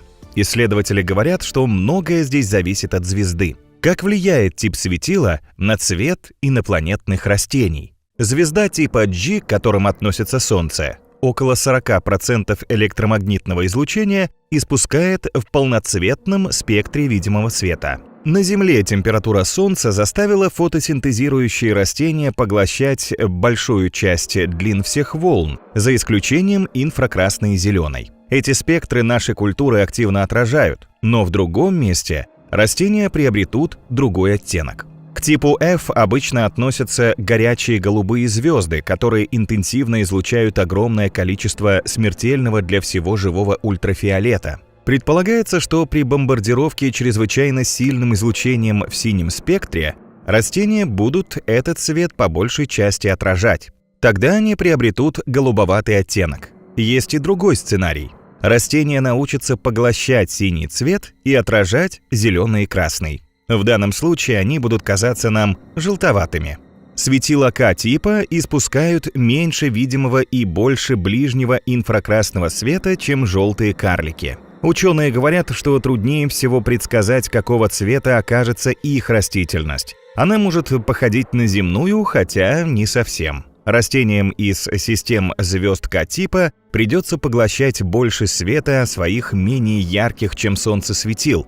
В результате их листва должна быть несколько темнее по сравнению с земной. Звезды М-типа или красные карлики наиболее тусклые и маленькие, со средней массой около 0,3 солнечной. Это тоже означает, что они производят минимум световой энергии, хотя ее хватит для поддержки фотосинтеза. Под слабым светом таких звезд растения перестанут быть разборчивыми и начнут поглощать излучение на любых длинах волн. В этом случае они будут отражать чрезвычайно мало света, менее половины того, что достигает поверхности Земли. Из-за этого растения, вероятно, окажутся темно-красного или даже полностью черного цвета. Да, но у планеты может быть не одна, а две звезды. Мало того, подобные бинарные миры считаются более распространенные, чем с одинокими звездами. Как определить цвет инопланетной растительности в этом случае? Она окажется полосатой в зависимости от того, сколько хватит света от той или иной звезды, или какой-то еще. Шотландские ученые решили выяснить это на примере экзопланеты, подобной Земле, в бинарной системе желтого и красного карликов. На основе моделирования исследователи пришли к выводу, что вредное излучение от двух звезд будет на экзопланете чрезвычайно интенсивным. К тому же радиация добавит взрывной характер красного карлика. Как и все его собратья, он часто вспыхивает и выбрасывает в космос потоки излучения. По мнению ученых, растения на такой планете, скорее всего, ко всему этому сумеют приспособиться. Например, они могут вооружиться некими внутренними или внешними солнцезащитными экранами, блокирующими ультрафиолетовое излучение. И вот еще интересный момент. Модели показали, что планета меньше Земли в бинарной системе может содержать растения, практически аналогичные земным, только они будут непривычной для нас экзотической формы. То есть, как мы видим, эволюция растительности зависит не только от цвета родительской звезды. Не менее важны размер, состав атмосферы и многие другие характеристики экзопланеты. Так, в мирах, которые меньше Земли, растения будут намного выше и тоньше наших. Еще, вероятно, они обзаведутся огромными, как опахало, листьями и взрастят плоды-великаны. Причиной такого гигантизма станет низкая гравитация маленьких экзопланет, которая позволит стеблям выдерживать большую массу. Представляете клубнику размером с яблоню или помидор весом как арбуз? Это может быть нормой в мини-мирах. Если планеты, наоборот, массивнее Земли, растения превратятся в антиподы предыдущих. Кусты будут короче и шире, с меньшими листьями, так как сила тяжести в том мире окажется мощнее. На экзопланете с разреженной атмосферой не стоит ожидать сколько-нибудь значимых ветров. Растения в таких мирах станут высокими и тонкими, а их плоды – легкими, как одуванчик. Плотная же атмосфера экзопланеты сделает кусты намного толще и пригнет их ближе к Земле, чтобы выдерживали мощные ветра. Учитывая всю эту информацию, давайте попробуем организовать ферму на какой-нибудь из относительно близких к Земле экзопланет. К примеру, полетим к звезде Тропист-1 на расстояние примерно в 39 световых лет. Светило является домом для 7 планет размером с Землю. 3 из них астрономы считают потенциально обитаемыми. Так что, пожалуйста, выбирайте на вкус. Все 7 миров вращаются вокруг своей звезды на более близком расстоянии, чем Меркурий от Солнца. Год на них в среднем длится около 2 земных недель. Однако Тропист-1 – ультрахолодный красный карлик. Звезда настолько мала, что по размеру сравнима скорее с газовым гигантом, подобным нашему Юпитеру. Также она намного холоднее и тусклее Солнца, и потому не сжигает своим жаром близкие планеты. Природа Тропист-1 такова, что она излучает в основном инфракрасное тепло. Этого излучения хватает, чтобы согреть близкие к звезде планеты, но освещаются они меньше, чем Земля, лучами Солнца. Чтобы успешно эволюционировать в данной системе, растения должны улавливать как можно больше света. В этом им могут помочь, например, очень крупные листья. И, вероятно, они научились преобразовывать инфракрасное излучение в энергию. Еще все 7 миров не могут вращаться вокруг своей оси из-за сильной гравитации близкой звезды. Так что экзопланеты всегда повернуты одной стороной к Солнцу. В связи с этим растительность, скорее всего, окажется только на одной стороне своих планет-хозяев. Но нам вполне хватит места, чтобы разбить там грядки и получить урожай. Будет ли овощ на одной из планет системы Тропист-1 первым внеземным плодом, который человек и попробует на вкус? Мы пока еще не можем точно ответить на этот вопрос. Ученые только начинают искать подходящие для освоения экзопланеты. Да и концепции космического сельского хозяйства, как видим, еще не оформлены до конца. На этом пути возникает невероятно много препятствий. Но исследователи настроены скорее оптимистично. Они уверены, что большинство проблем со временем удастся решить. Тогда на борту космолета мы сможем проводить время в салат-баре с бокалом смузи в руке, а на далеких экзопланетах сорвем с грядки странный синий помидор или черную клубнику, тяжелую как кусок металла. И вопрос будет лишь в одном: готовы ли мы откусить первый кусочек странного инопланетного овоща? У нас есть время подумать над этим, готовясь к новому космическому путешествию. Только представьте, у Вселенной есть босс. Его фото не так давно разместил один из индийских пользователей на своей странице Facebook. Уже через несколько часов снимок набрал миллионы просмотров и тысячи комментариев. Этой историей даже заинтересовался отдел по разоблачению фейков крупнейшего издания страны India Today. После расследования выяснилось, что на снимке представлено видение художником реальной космической структуры — Великой Стены Босс. Гравитация сложила самую большую небесную стену из 4 сверхскоплений, в которые входит 830 галактик. Вся конструкция скреплена массивными нитями горячего газа. Босс тянется в пространстве на миллион световых лет. Он в 10 тысяч раз больше Млечного Пути, хотя это далеко не самое гигантское сооружение природы во Вселенной. В каждой категории небесных тел есть свои чемпионы, размеры которых выходят за рамки возможного. Планеты величиной со звезды, стена, которая перегородила практически всю Вселенную, темные небесные пустыни, где можно заблудиться как в лабиринте. Давайте отправимся в космическое путешествие к этим исполинам и узнаем их очень большие тайны. Насчет планет Солнечной системы все ясно. Мы полетим к Юпитеру. Еще с древности известно, что по сравнению с соседями он чудовищно велик. Газовый гигант в 2,47 раза превышает общую массу всех планет Солнечной системы вместе взятых и в 318 раз Землю.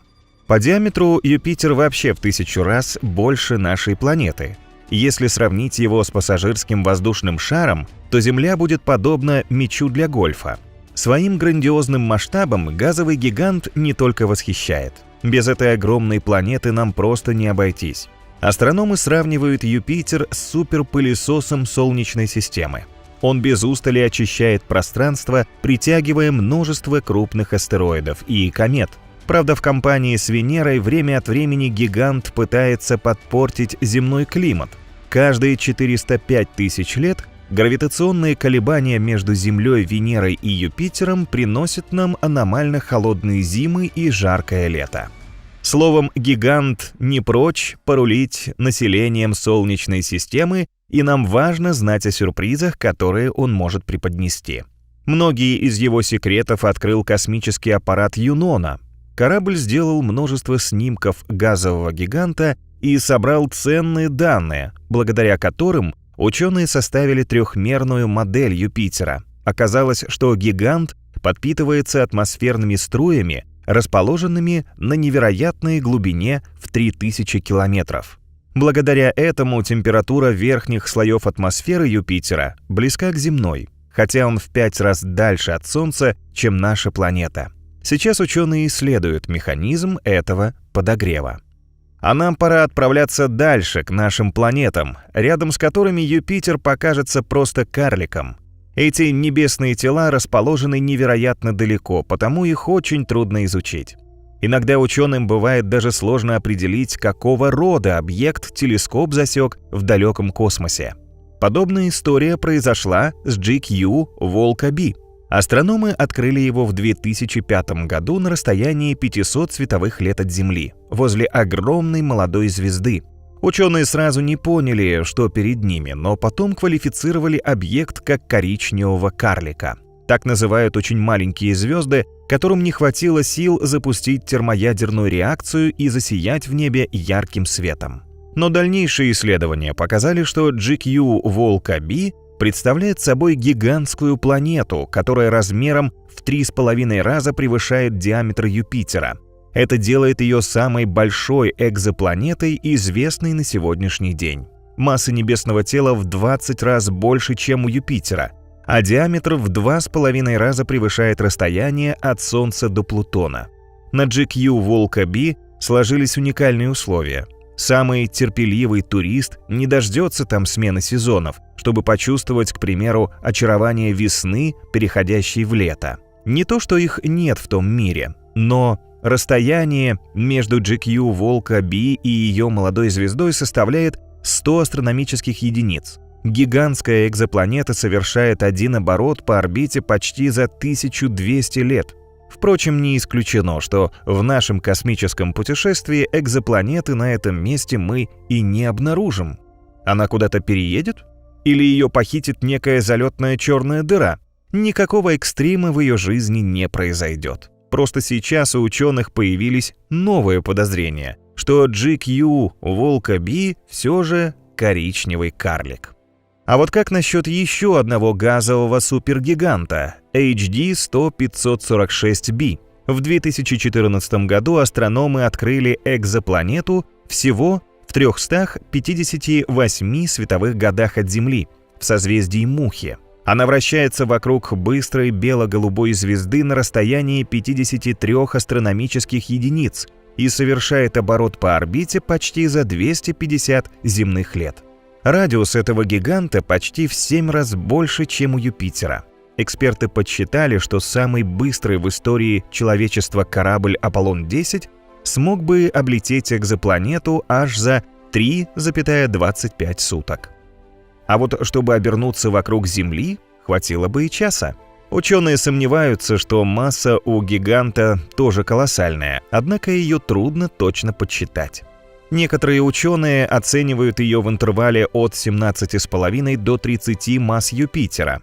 Хотя в НАСА не исключают, что экзопланета может быть и в 752 раза массивнее нашего газового гиганта.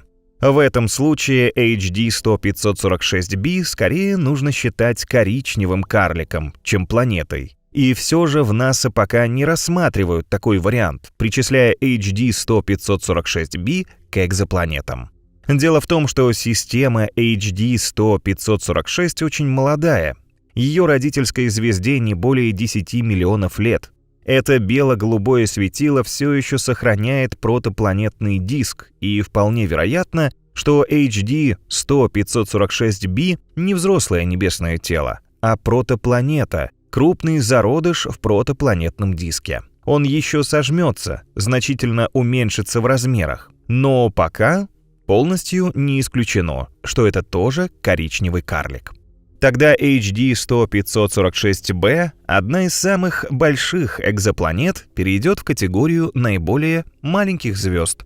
В симуляциях ученых они выглядят просто наноточками в окружении огромных шаров гигантских светил, равных которым нет во Вселенной. Солнце тоже кажется крошечной желтой кляксой рядом с ними. Даже его тип, желтый карлик, как бы указывает на нечто очень небольшое по сравнению со средними звездами. Между лидерами и нашим светилом колоссальная разница. Именно звезды из верхних 3 миллионных процента являются абсолютными монстрами.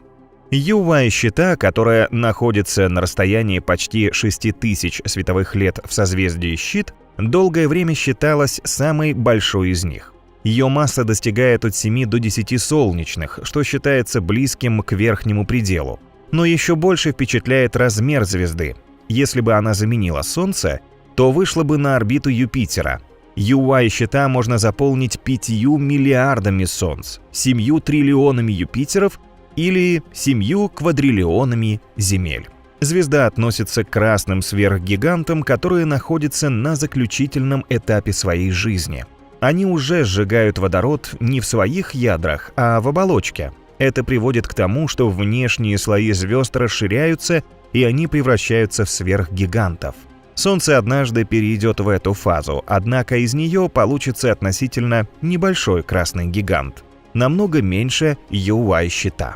Огромный размер этой звезды делает ее более чем в 300 тысяч раз ярче Солнца, но она не особенно видна в нашем ночном небе. Для этого необходим большой бинокль или маленький телескоп. Сила света UY-щита меняется, поскольку это пульсирующая переменная звезда. Она то сияет по полной, то прикручивает свой фитиль с интервалом в 2 года. В любой из этих периодов вид сияющего спокойного красного гиганта перед нами откроется потрясающий. Но рекордсмена, достойного книги рекордов Гиннесса, мы в ней уже не увидим. Недавно UY-щита заменила на пьедестале рекордсмена другая звезда – Стивенсон-2 18, которая находится в 19 тысячах световых лет от Земли. На сегодняшний день астрономы называют ее самой крупной в наблюдаемой Вселенной. Это настоящий колосс с радиусом в 2150 солнечных. Если бы звезда заменила Солнце, то вышла бы на орбиту Сатурна. Ученые подсчитали, что облететь Стивенсон-2 18 удастся почти за 9 часов, тогда как на путешествие вокруг Солнца с той же скоростью уйдет всего 14,5 секунд. Далекий гигант сияет в небе как 437 тысяч солнц одновременно, причем необычным светом. Стивенсон-2 18 относится к типу красных сверхгигантов, как UY-щита, но выделяется среди звезд этой группы очень насыщенным кровавым цветом. Возможно, такая особенность связана с резкой потерей звездой массы из-за какого-то безумного порыва звездного ветра. Светило и сейчас, похоже, находится на очень жестокой диете и быстро сбрасывает массу. Однако яркую и неспокойную звезду нельзя назвать горячей штучкой. Это относительно прохладный мир, который разогрет всего до 3200 кельвинов. Для сравнения, температура Солнца составляет 5772 кельвина. На этом можно было бы закончить наше путешествие в мир самых больших звезд во Вселенной. Но согласитесь, звание чемпиона там можно отдать и наиболее массивному светилу. Давайте поищем его в небе. Для этого на край Вселенной лететь не придется. Самой массивной из известных звезд астрономы называют R136A1, которая находится по соседству в Большом Магеллановом облаке, галактике-спутнике Млечного Пути. Масса гигантской звезды по разным оценкам составляет от 150 до 200 солнечных. R136A1 пока не получила звучного имени. А между тем она по-настоящему ослепительна и сияет в 8,7 миллиона раз ярче Солнца. Это неудивительно, ведь светило относится к типу звезд Вольфа-Райе, которые славятся своим изумительно красивым и сильным светом. Подобные голубоватые звезды крайне редки, в Млечном Пути их зафиксировано всего около 500. Они самые массивные, горячие и яркие по сравнению с другими классами звезд. Наше Солнце, желтый карлик, рядом с подобными монстрами смотрелось бы очень скромно. Впрочем, завидовать голубым гигантам вряд ли стоит. У звезд Вольфа-Райе, конечно, яркая жизнь, но долгой и счастливой ее не назовешь. Они светят в небе всего лишь несколько миллионов лет. Постоянные звездные ветры со страшной силой сдувают материю с этих солнц, укорачивая их век. Их место жительства тоже нельзя считать тихой гаванью. Светила предпочитают молодые звездные скопления, расположенные в больших газопылевых туманностях. Одно из таких скоплений, R136, образовалось в туманности NGC 2070 или Тарантул. Там в компании сотни горячих голубых сверхгигантов нашла пристанище и Р-136А1. Она комфортно себя чувствует в плотной пелене пыли и газа региона. Р-136А1, как и другим звездам Вольфа-Райя, необходима область, богатая материей, иначе она не смогла бы набрать колоссальную массу. Однако ученые сомневаются, что в туманности Тарантул для ее формирования было достаточно вещества. Тогда как звезде удалось стать столь огромной и яркой? Исследователи из Института астрономии имени Аргеландера в Германии выяснили это, смоделировав ситуацию. Р-136А1 стала гигантом благодаря жестокому каннибализму.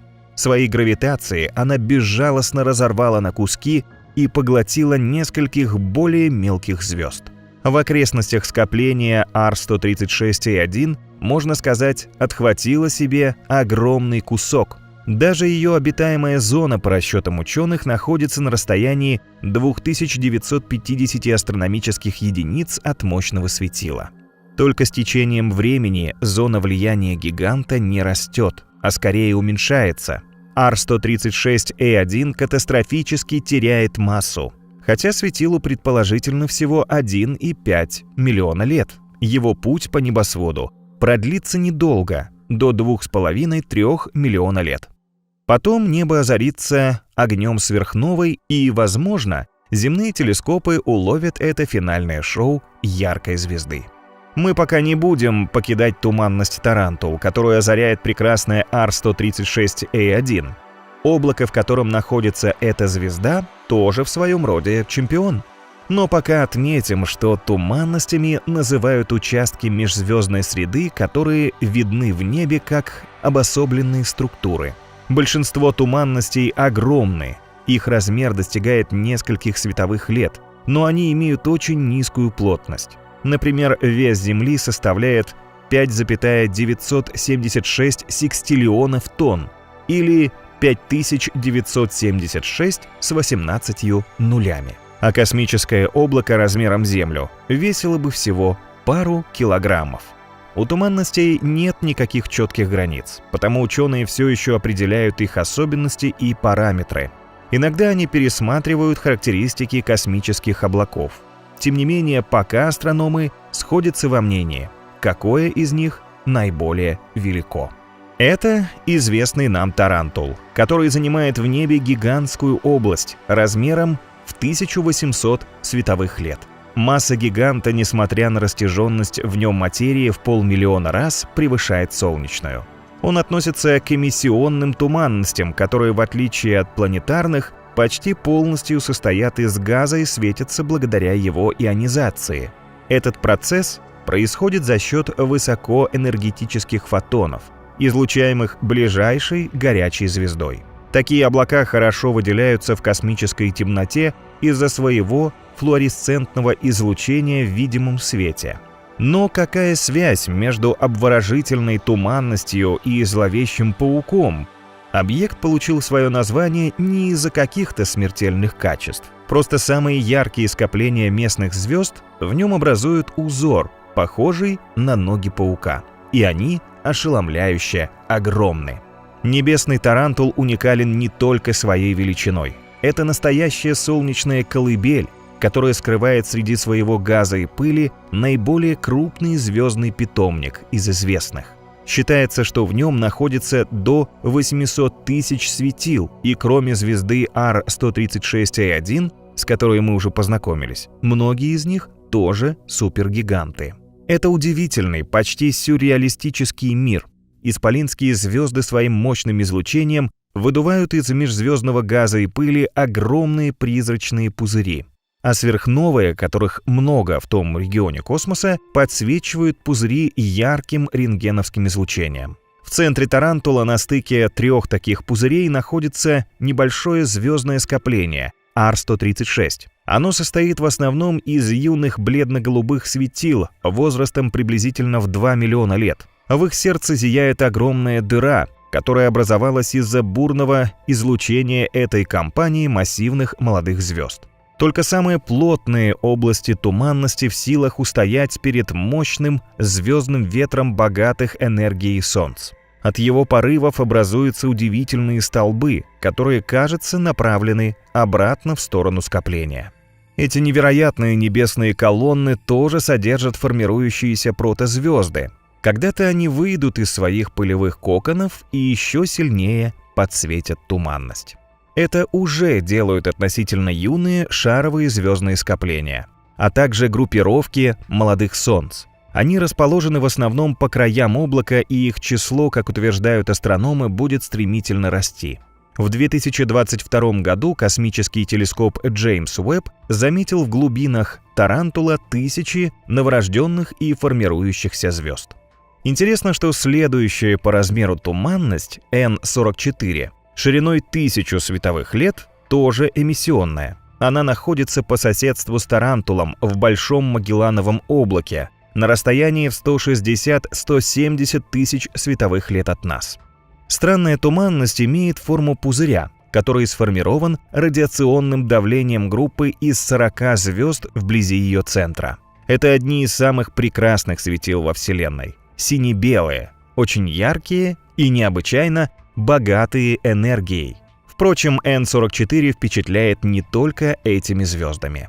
Во время нашего космического путешествия мы увидим настоящую небесную матрешку. Туманность скрывает внутри себя пузырчатую структуру меньшего размера N44F, которая имеет аналогичную форму сосновой. У внутренней матрешки есть горячая массивная центральная звезда, которая поднимает необычайно мощный звездный ветер со скоростью 7 миллионов километров в час. Это светило теряет материал в 100 миллионов раз быстрее, чем Солнце, и тем самым уменьшает плотность N44F. Процесс привел к образованию нескольких живописных пылевых столбов, которые могут скрывать во внутренней матрешке многочисленные колыбели светил.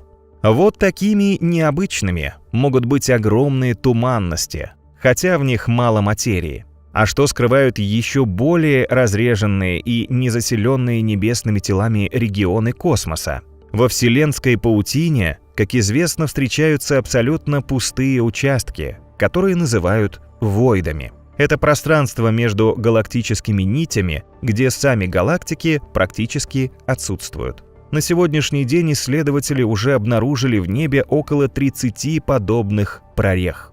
Долгое время лидером среди них считался гигантский войд, который еще в 1988 году астрономы наблюдали в 1,5 миллиарда световых лет от Земли.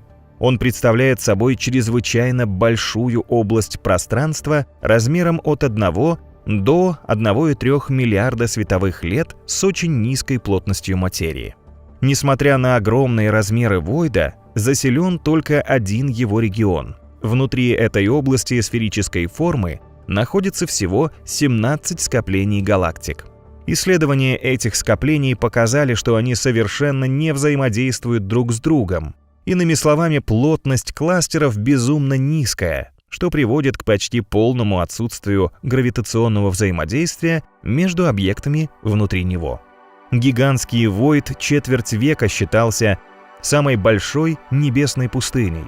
Однако в 2004 году он этого звания лишился. Астрономы заметили огромное пустое место на картах, построенных на основе данного спутника WMAP. Аппарат производил замеры микроволнового фона реликтового космического излучения Большого взрыва. Колоссальную космическую аномалию WMAP зафиксировал на расстоянии 3 миллионов световых лет от Земли в созвездии Эридан. По данным спутника, супервойд обладает просто невероятным размером. Его длина составляет 1,8 миллиарда световых лет. По сравнению с этой необъятной пустошью, Млечный Путь на карте кажется маленькой точкой. Его оценивают всего лишь в 100 тысяч световых лет. Значит, область Эридана может вместить 18 тысяч таких галактик.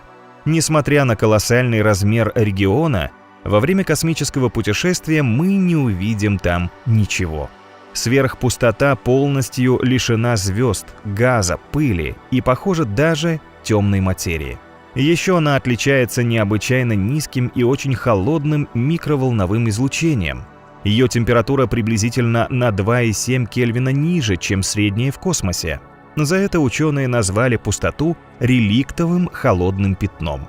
К слову, в гигантском войде реликтовое излучение практически той же температуры, что и в заселенных регионах космоса. Реликтовое холодное пятно также называют самым темным местом во Вселенной. В нем совсем нет звезд и галактик. Ни один лучик света не озаряет его бездонные глубины. В такой области человек перестает видеть, слышать и что-либо ощущать. Нам следует быть очень осторожными при полете в эту бесконечную пустыню.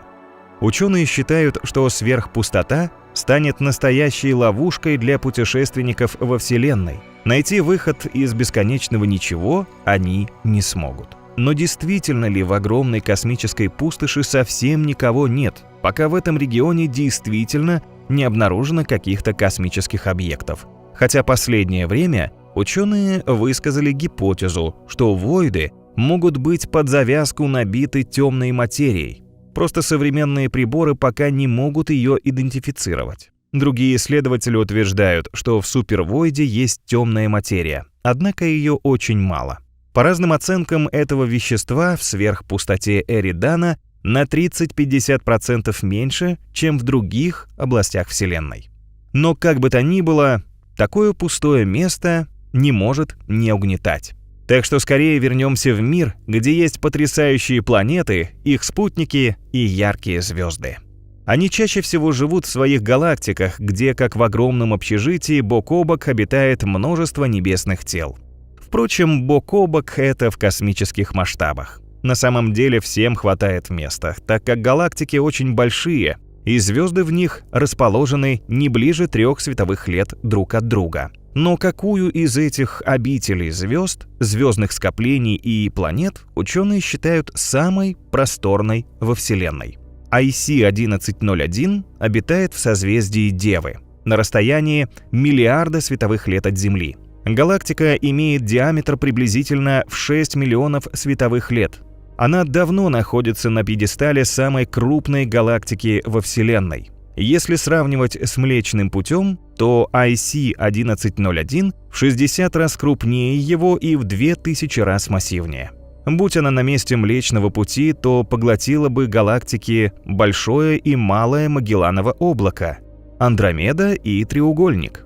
Как же IC-1101 удалось так вырасти? Все дело в том, что это безжалостный космический хищник. Он набирал вес и объем в результате множества столкновений с гораздо меньшими по величине объектами, такими как Андромеда или Млечный Путь. Каннибал и сейчас постоянно поглощает соседей, уступающих ему по размеру и массе. Перед безумным гравитационным притяжением исполина меньшим галактикам просто не устоять. Но у IC-1101 есть смягчающие обстоятельства. Она состоит в основном из старых звезд. Несмотря на свои внушительные размеры, галактика рождает светила значительно реже, чем Млечный Путь. Чтобы выжить, гигант вынужден пожирать другие галактики и подпитываться энергией их звезд. Однако небесному вампиру даже таким ужасным методом не удастся обрести вторую молодость. Ученые считают, что галактика постепенно умирает. Подобный вывод исследователи сделали по цвету, который она испускает. Голубую и белую краски галактики обретают за счет молодых звезд, а вот пожелтевшими, как увядшие листья, их делает излучение светил почтенного возраста. Оранжевые оттенки в небе приобретают звезды на стадии красных гигантов, жить которым осталось всего несколько миллионов лет. IC-1101 смотрится в небе подобно вороху осенней листвы. По форме она относится к эллиптическим галактикам, которые практически не имеют диска, хотя в нашем случае это не просто небесный эллипс. Галактика находится в скоплении Abell 2029b, где обитают тысячи ей подобных. И среди них есть настоящие гиганты. Однако именно IC-1101 испускает энергию, равную примерно триллиону солнц, и излучает более четверти всего света в скоплении. Если бы мы жили на IC-1101, то по ночам видели бы великолепную картину. Сплошной ковер звезд, которых было бы в 1000 раз больше, чем в небе Земли. Причем их разноцветные огоньки сияли бы равномерно во всех направлениях. И все же ученые напоминают, что нет света без тьмы. IC-1101 с ее мириадами звезд, по их мнению, содержит огромное количество гипотетической темной материи. А еще в центре IC-1101 исследователи обнаружили мощный радиоисточник, огромную сверхмассивную черную дыру, которая испускает 2 струи в противоположных направлениях. По оценкам ученых, монстр имеет массу от 40 до 100 миллиардов солнечных. Он сформировался в результате слияния более мелких черных дыр, когда IC-1101 пожирала своих соседок. Каннибализм не помог IC-1101 также удержать звание самой большой галактики во Вселенной. Недавно с помощью нового европейского антенного массива LOFAR астрономы измерили излучение центральных сверхмассивных черных дыр огромных галактик. На расстоянии 3 миллиардов световых лет от Земли ученые обнаружили лепестки гигантской радиогалактики, каждый из которых достигает размера не менее 16 миллионов световых лет. Этот великан, равного которому не знают астрономы, получил название Алкианей в честь гигантского бога греческой мифологии. Давайте кратко разберемся, что представляет собой радиогалактика и как она устроена. Этот тип объектов обладает намного мощным радиоизлучением по сравнению с другими. В центре каждого из них находится очень активная черная дыра, которая своей мощной гравитацией засасывает внутрь себя газ и пыль со всех окрестностей. Большая часть газа при этом перетекает на полюса черной дыры, а затем выстреливает в окружающее пространство. Образуются джеты, которые сталкиваются с межгалактическим газом и постепенно распыляются, формируя широкие лепестки. Эти структуры состоят из электрически заряженной плазмы и являются источником радиоизлучения. Вот такой яркий цветок с лепестками непостижимого размера увидели в небе астрономы. Дальнейшие исследования помогли идентифицировать его радиоизлучение с объектом, видимым в оптическом диапазоне. Он оказался эллиптической галактикой массой в 240 миллиардов солнечных.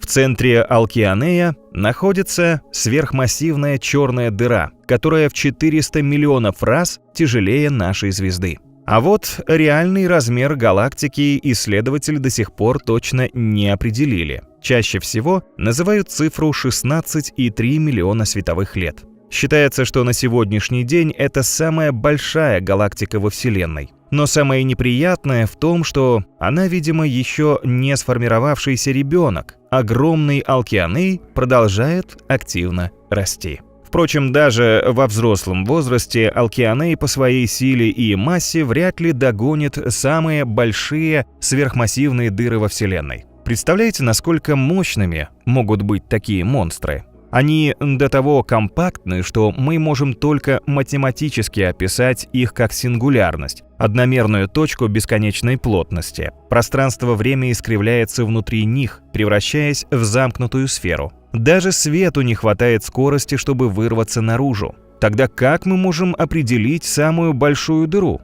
Когда мы подлетим к такому монстру, то увидим пылающее огнем кольцо, аккреционный диск. Однако размеры такого объекта определяются в соответствии с его горизонтом событий. Чем массивнее черная дыра, тем больше этот горизонт, который называют радиусом Шварцшильда. Если бы Солнце было черной дырой, его радиус Шварцшильда составлял бы всего 3 километра. Но у черных дыр все намного масштабнее, ведь они безумно прожорливы и невероятно уплотнены. Мы знаем, что они поглощают всю материю, до которой дотянутся своей гравитацией. Из-за быстрого вращения массивных дыр из них выносятся мощные потоки частиц. Они движутся со скоростью солнечного ветра, разогреваясь в 10 раз сильнее поверхности Солнца. От этого возникают космические вихри и цунами невероятной силы. Их смертельные потоки способны уничтожить даже самые большие звезды на своем пути. Еще бури выметают газ и пыль из галактик, которые перестают образовывать звезды и со временем потухают. Недавно один из монстров просто свел ученых с ума. Он сумел захватить в плен сразу 6 галактик. Трудно вообразить, какой нужно обладать мощью, чтобы такое провернуть. Ученые обнаружили этот чудовищный объект случайно, когда пытались выяснить причины аномально быстрого роста черных дыр в первые эпохи жизни Вселенной. Раньше считалось, что подобные гиганты формируются в результате многократных слияний черных дыр звездной массы. Однако за последние годы космические обсерватории открыли десятки огромных монстров в первых галактиках Вселенной. Они разрослись до безумных размеров меньше, чем за миллиард лет, что за счет слияний не успели бы сделать. Тогда ученые стали искать ответ в другом направлении. Они заметили, что древние исполины встречаются в центральных узлах так называемой космической паутины, где больше вещества. Это трехмерные сети из нитей видимой и темной материи. Структуры возникли в первые мгновения существования Вселенной в процессе моментального распространения вещества после Большого взрыва. Астрофизики из США получили первое подтверждение этой теории, изучая с помощью оптического телескопа VLT самые далекие и яркие квазары. Их внимание привлек квазар SDSS J1030 плюс 0524, расположенный в созвездии Льва. Свет от него шел до Млечного Пути 12,8 миллиарда лет. Древний объект оказался безумно огромным, в миллиард раз больше Солнца. Астрономы также нашли намеки на то, что плотность материи вокруг этой дыры даже для подобного объекта необычно высока. Затем группа астрофизиков из университета Джонса Хопкинса в США обнаружила в том же регионе созвездия Льва необычно плотное скопление из 6 древних галактик. Зачем они сбились буквально в кучу, когда в небе хватает места? Причину удалось узнать с помощью 2 новых спектрографов, которые недавно подключили к телескопу VLT. Данные приборов показали, что тусовка галактик проходит относительно недалеко от черной дыры квазара на расстоянии 16 миллионов световых лет. Все объекты связаны друг с другом притяжением космического монстра. Гигант подтягивает их к себе, чтобы в дальнейшем один за другим разорвать на куски и поглотить. В созвездии Гончие Псы на расстоянии более 10 миллиардов световых лет от Земли расположен еще один, очень яркий квазар – Тон 618. Внутри него обнаружена черная дыра, которая считается самой большой во Вселенной. Этот монстр в несколько миллиардов раз по размеру и в 66 миллиардов раз по массе превосходит Солнце. Для сравнения, черная дыра Стрелец-А со звездочкой в центре Млечного Пути достигает массы всего в 4 миллиона солнечных. Тон 618 посылает в пространство просто безумное количество излучения различных типов. Вокруг черной дыры с немыслимой скоростью в 7000 км в секунду вращается аккреционный диск, состоящий из горячего газа. Он создает в своем регионе условия, похожие на мегасильную магнитную бурю с температурой 10 тысяч градусов Цельсия. Повсюду сверкают молнии и возникают ужасные ураганы. Ветры вокруг квазара дуют так быстро, что могли бы обогнуть Землю всего лишь за секунду. Аккреционный диск черной дыры пылает в 140 триллионов сильнее Солнца, освещая глубины Вселенной. Ученые считают квазар одним из самых ярких объектов в мироздании. Этот немыслимо мощный небесный прожектор полностью затмевает галактику, в которой он расположен. А представьте, что может сотворить в своем регионе целая команда квазаров, равная по численности почти 7 футбольным. Каждый из этих сверхярких космических объектов, которые питают гигантские черные дыры, генерирует океаны энергии. Трудно найти объект более мощный во всей Вселенной. Мы можем убедиться в этом опять же в созвездии Льва. Но нужно быть осторожными. Нас может просто ослепить сияние объекта Huge LQGB, самого большого скопления квазаров во Вселенной. В состав небесного супермонстра входят аж 73 квазара.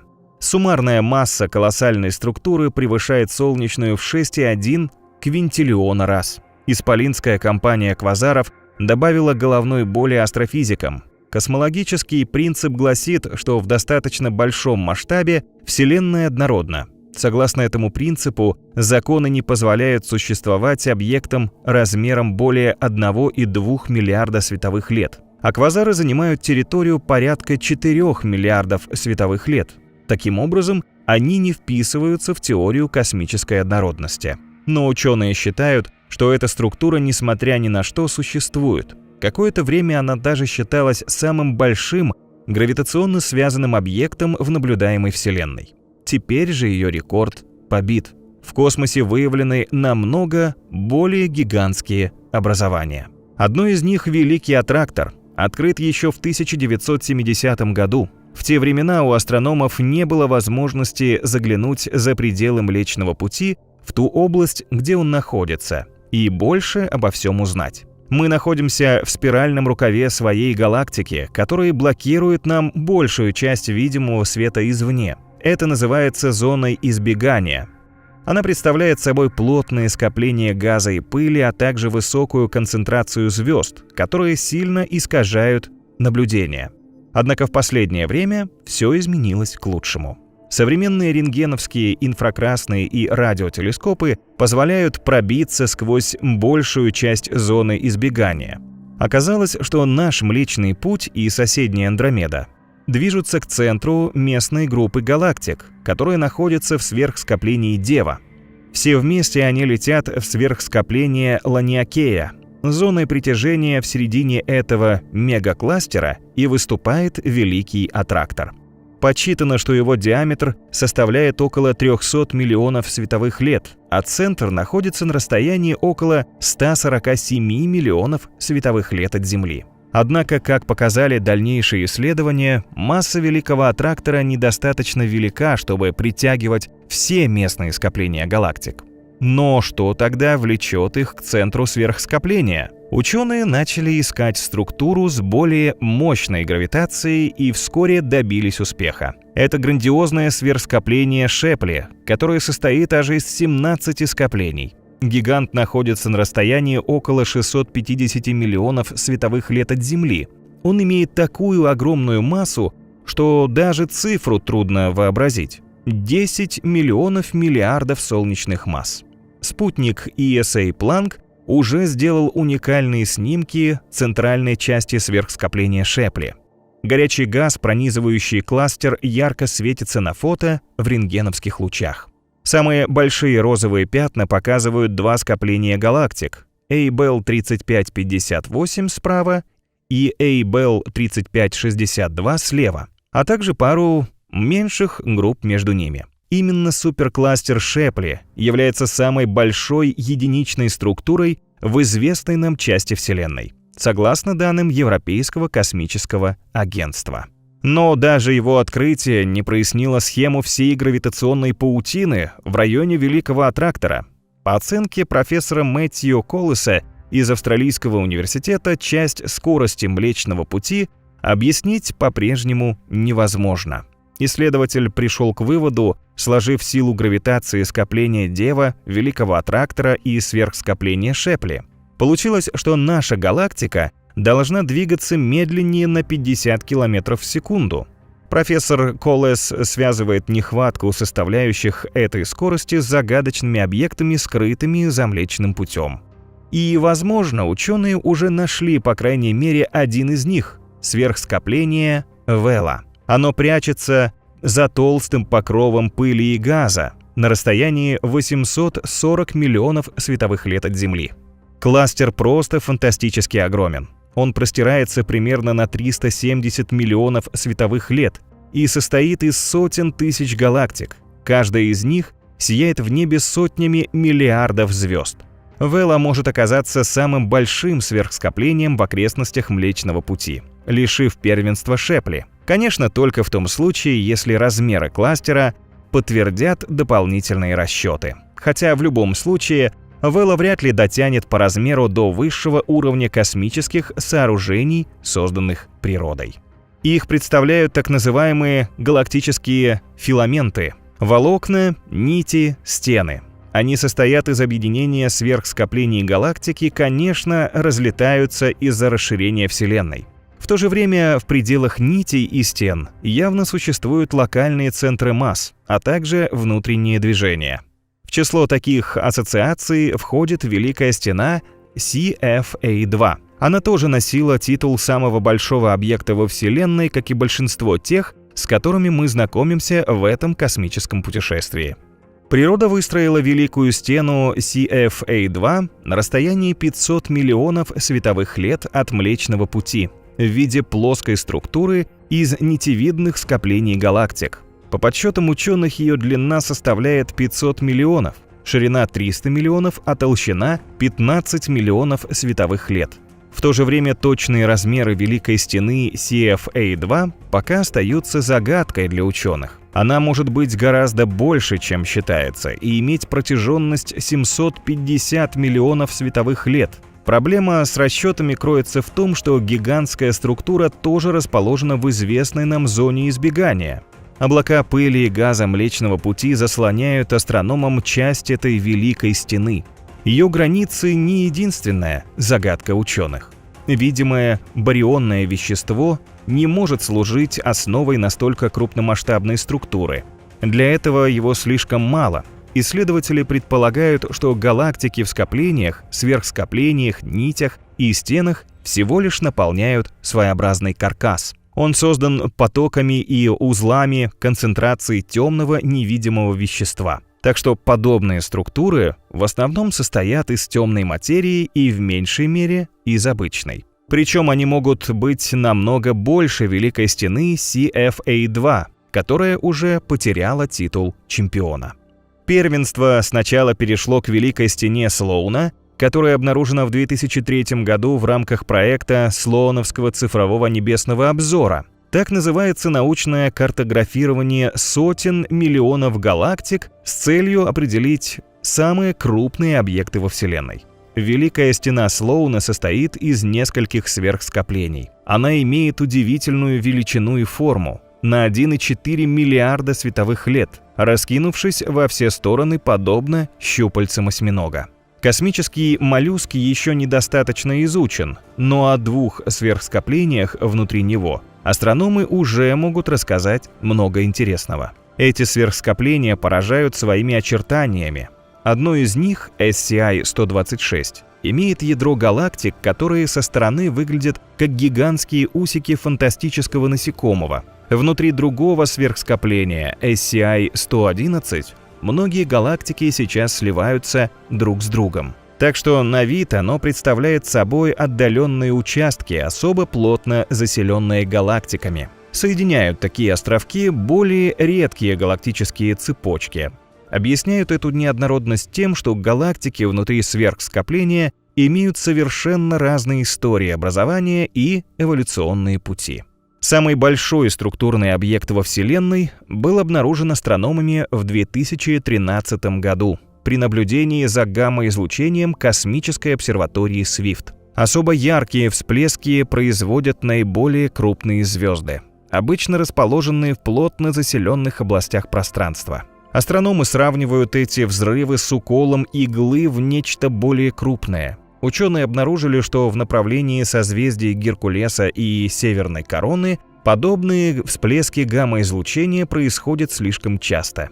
После дальнейших исследований им удалось нащупать в той области структуру колоссальной небесной стены. Это сверхскопление галактик, которое назвали Великой Стеной Геркулеса Северной Короны. Исполин создает в пространстве потрясающий узор, похожий на голубую светящуюся листву. Она выросла на необъятном космическом древе длиной около 10 миллиардов световых лет, шириной 7,2 миллиарда и толщиной почти в миллиард световых лет. Вселенной же, по общепринятой теории, всего 13,8 миллиардов лет. Пока для ученых остается загадкой, как возникла структура, которая тянется практически через все мироздание. Астрономы бьются над ее решением, надеясь в дальнейшем на помощь инструментов нового поколения. Сейчас в разработке находится проект ЛИСА, в котором лазерный интерферометр будет искать в космосе гравитационные возмущения на расстоянии до 2,5 миллионов километров. Возможно, чувствительный прибор уловит в пространстве волны еще больших структур, и уже известные покажутся нам просто небольшими точками в паутине мироздания. Мы, космические путешественники, конечно, сможем вдоль и поперек исколесить эти области в наших виртуальных турах. Но как представить грандиозные масштабы таких объектов? Здесь на помощь могут прийти ученые, составив вполне понятные визуализации космических гигантов. В НАСА недавно показали на видео сверхмассивные черные дыры разного диапазона, что позволяет оценить их масштаб. Ролик начинается с объекта в карликовой галактике под названием J1601 плюс 3113. В ней находится черная дыра массой около 100 тысяч солнечных и радиусом Шварцшильда чуть меньше половины размера Солнца. Затем следуют более массивные черные дыры, и все заканчивается представлением непревзойденного гиганта Тон 618. Таким образом, в будущем мы, наверное, сможем вскарабкаться на Великую Стену Геркулеса, прокатиться по Великому Аттрактору, не заблудиться в бесконечном лабиринте супервоида Эридана и даже окунуться в гипотетический темный поток, который, возможно, постепенно собирает и куда-то уносит всю материю Вселенной. Что если он перетекает в другое мироздание? Но это уже другая история. Посмотрите в ночное небо. В нем ярко сияют звезды, затмевая светом все свои планеты. Но ученые научились находить их в темных необъятных просторах космоса. На сегодняшний день обнаружено около 5000 экзопланет, и каких только чудесных миров среди них нет. Некоторые по размеру больше своих звезд, есть почти невесомые и рыхлые, как сахарная вата, похожие на мяч для регби или сияющие прозрачным зодиакальным светом. Однако, согласитесь, нам более интересны те из них, что похожи на Землю. Кому не хочется увидеть далекий мир, подобный нашему, и, возможно, населенный удивительными существами. Чтобы отыскать такие планеты, ученым нужны соответствующие маркеры. Понятно, например, что газовые гиганты вряд ли подходят, ведь у них нет твердой поверхности. Другое дело скалистые планеты, хотя и среди них годятся далеко не все. Потенциально обитаемый мир должен вращаться в подходящем месте своей звездной системы. Эти участки космоса ученые выделили в отдельную группу и дали ей красивое название – зона Златовласки. Помните сказочную девочку с золотыми волосами? Попав в логово 3 медведей, она попыталась выбрать из тарелок с кашей ту, которая в самый раз, не горячая и не холодная. Стивен Хокинг говорил, что для развития жизни планетарные температуры тоже должны быть в самый раз. Подобные места, по мнению астрофизиков, являются самыми комфортными в звездных системах. Как ученые определяют их границы? Где космические путешественники могут рассчитывать на удобный VIP-отдых без излишнего экстрима? Один из самых важных параметров зоны Златовласки – подходящая температура. Отправившись на какую-то экзопланету, мы легко определили бы ее безо всяких сложных приборов. Просто взяли бы флягу и поискали воду для питья. В жидком состоянии она выполняет роль необходимого для всех биохимических реакций растворителя. Судя по земным условиям, вода остается жидкостью в диапазоне температур от 0 до 100 градусов. Если она на планете есть, то этот мир в самый раз для развития жизни. Чтобы поддерживать необходимую для жидкой воды температуру, планета должна вращаться на правильном расстоянии от звезды. За внешние границы зоны Златовласки небесное тело не получит достаточно излучения от светила и замерзнет. Ближе к звезде от безумного жара вода на нем испарится в космос. Это простой и понятный критерий. Однако на самом деле определить его в далеких звездных системах невероятно сложно. Мы пока не можем добраться до чужих миров и собственноручно поискать водоемы на их поверхности. Самые мощные космические телескопы тоже не видят этого на огромных расстояниях до экзопланет. Но современная наука уже научилась рассчитывать вероятность наличия или отсутствия жидкой воды на далеких небесных телах. Зону Златовласки исследователи определяют в разных границах в зависимости от типа звезд. Обитаемая зона находится на большем расстоянии от крупных и горячих светил, а к меньшим и более холодным звездам гораздо ближе. Это общий принцип. Если же рассмотреть его подробнее, то не все так однозначно и придется учесть множество нюансов. Какие зоны Златовласки у звезд различных типов? Красные карлики. Начнем с маленьких прохладных красных карликов, поскольку их больше всего в Млечном Пути. Масса таких звезд в среднем составляет всего треть солнечной, а температура поверхности красного карлика достигает 3500 кельвинов, что сравнимо со спиралью лампы накаливания. И вопреки своему названию, красные карлики аналогично лампам испускают свет не красного, а скорее темно-желтого оттенка. В целом звезды этого типа дают очень мало света, иногда в 10 тысяч раз меньше Солнца. Важно и то, что из-за низкой скорости сгорания водорода красные карлики – настоящие долгожители. Они могут светить в небе от десятков до сотен миллиардов лет. Если на их планете возникает простейшая жизнь, у нее будет намного больше времени для эволюции, чем в системах недолговечных звезд. Но красные карлики тоже очень разные. Среди них много агрессивных и непредсказуемых светил, которые время от времени посылают в космос мощные потоки плазмы. Когда после сильной вспышки излучение достигает планеты, то полностью ее стерилизует. Развитие любой формы жизни в таких мирах исключено. И потому звезды со вспыльчивым, непредсказуемым характером практически не имеют зоны Златовласки. Один из таких красных карликов — наша ближайшая соседка Проксима Центавра. Космические путешественники, прилетев на ее планету Проксима Б в 4 годах от Земли, очень бы удивились. Она почти близнец нашего. По крайней мере, астрофизики считают, что вероятность этого очень велика. Масса Проксима Б всего в 1,3 раза больше земной. К тому же она предположительно каменистая, как и наш мир. В этом случае ее радиус составляет 1,1 земного, если допустить, что плотность экзопланеты идентична нашей. Только места жительства в своих системах планеты выбрали разные. Проксима Б подобралась почти вплотную к звезде, намного ближе, чем Меркурий к Солнцу. Но как такая планета может походить на Землю? Это наверняка обугленный от звездного жара мир, который вот-вот превратится в огромную кучу пепла. На самом деле Проксима Б, похоже, отлично чувствует себя буквально в обнимку со звездой. И каждые 11 дней празднует Новый год, совершив полный оборот вокруг светила. Секрет в том, что поток излучения Проксима Центавра не превышает 65-70% солнечного. Благодаря этому Проксима Б, как и Земля, попадает в обитаемую зону звезды. Модели астрофизиков показали, что на ней, скорее всего, подходящая для жидкой воды температура, поверхность покрывают реки и моря. К тому же экзопланета может иметь стабильный климат, что очень важно для развития жизни.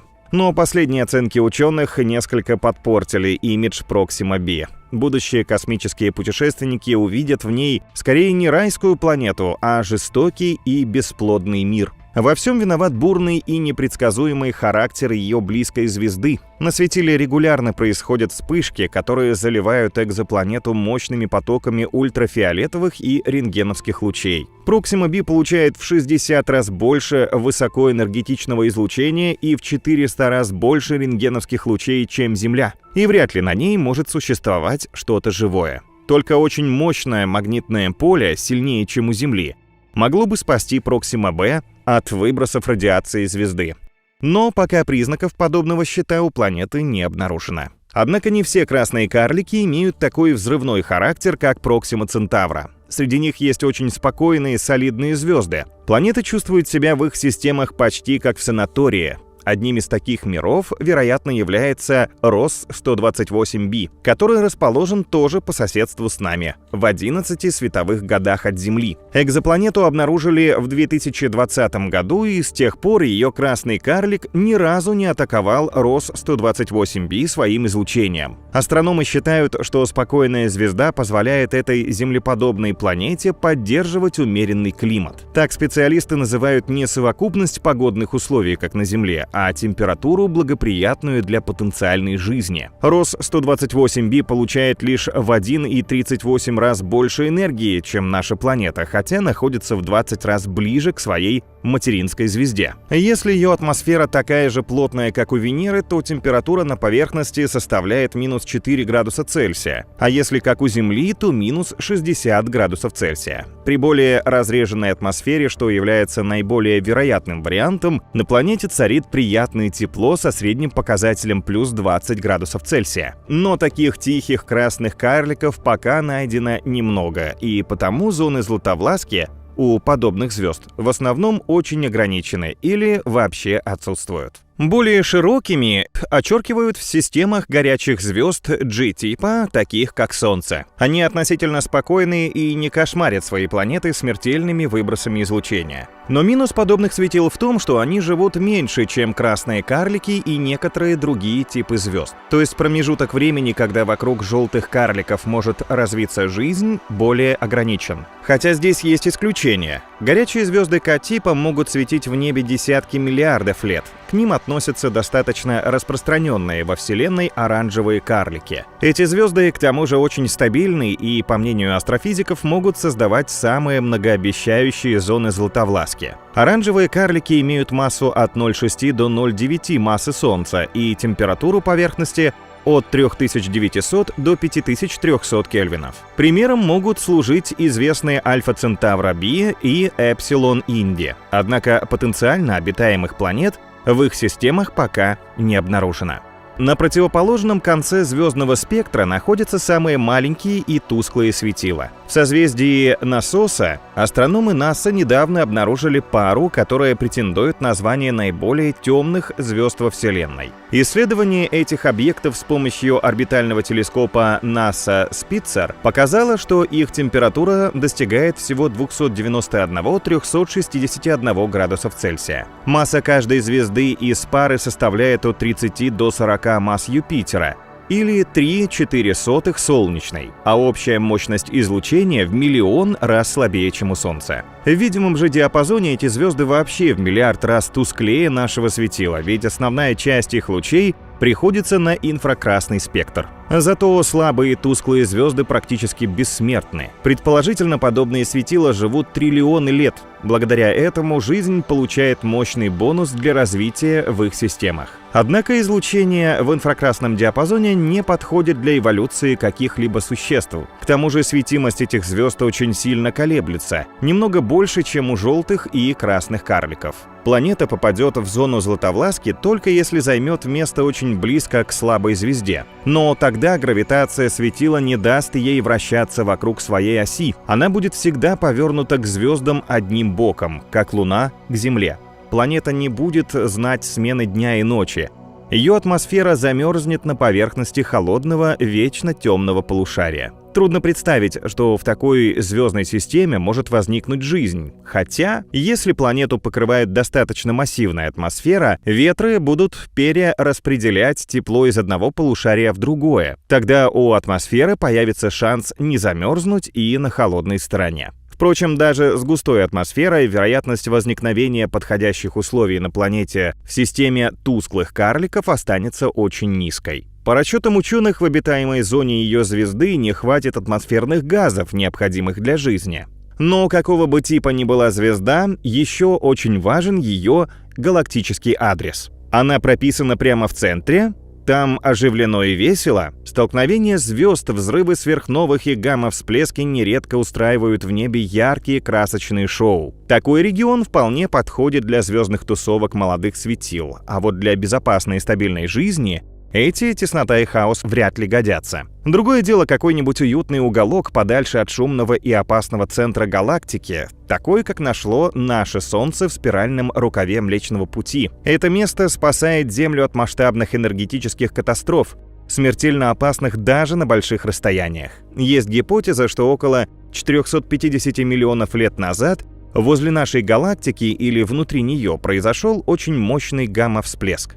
В результате на Земле наступил ледниковый период, завершившийся масштабным ордовикским вымиранием. В целом же галактическую зону Златовласки ученые определяют как кольцо в плоскости галактического диска. В Млечном Пути обитаемая область расположена на расстоянии в 7-9 парсеков от центра галактики. Астрофизики утверждают, что обитаемая область галактики постепенно расширяется. Сейчас ее в основном наполняют звезды возрастом от 4 до 8 миллиардов лет. 75% этих светил-долгожителей гораздо старше Солнца. Но остаются еще внешние области Млечного Пути. Входят ли они в число обитаемых? Астрономы пока сомневаются, что окраины галактики можно отнести к зоне Златовласки. Там просто недостаточно строительного материала для различных форм жизни. Это видно по опыту нашей Земли. Она в основном состоит из химических элементов, которые появились при формировании новых звезд. Но внешние области галактики не содержат для этого достаточно молодых светил. Там вряд ли достаточно химических элементов для образования похожих на Землю планет. Хотя существует гипотеза, что Солнце и некоторые другие звезды родились в густонаселенном центре галактики, а затем мигрировали в более спокойные регионы. Если это подтвердится, обитаемые зоны стоит искать и в звездных системах на окраинах галактик. Расширят ли исследователи рамки галактических зон Златовласки, покажет только время. Но и при нынешней концепции ученые находят все больше обитаемых регионов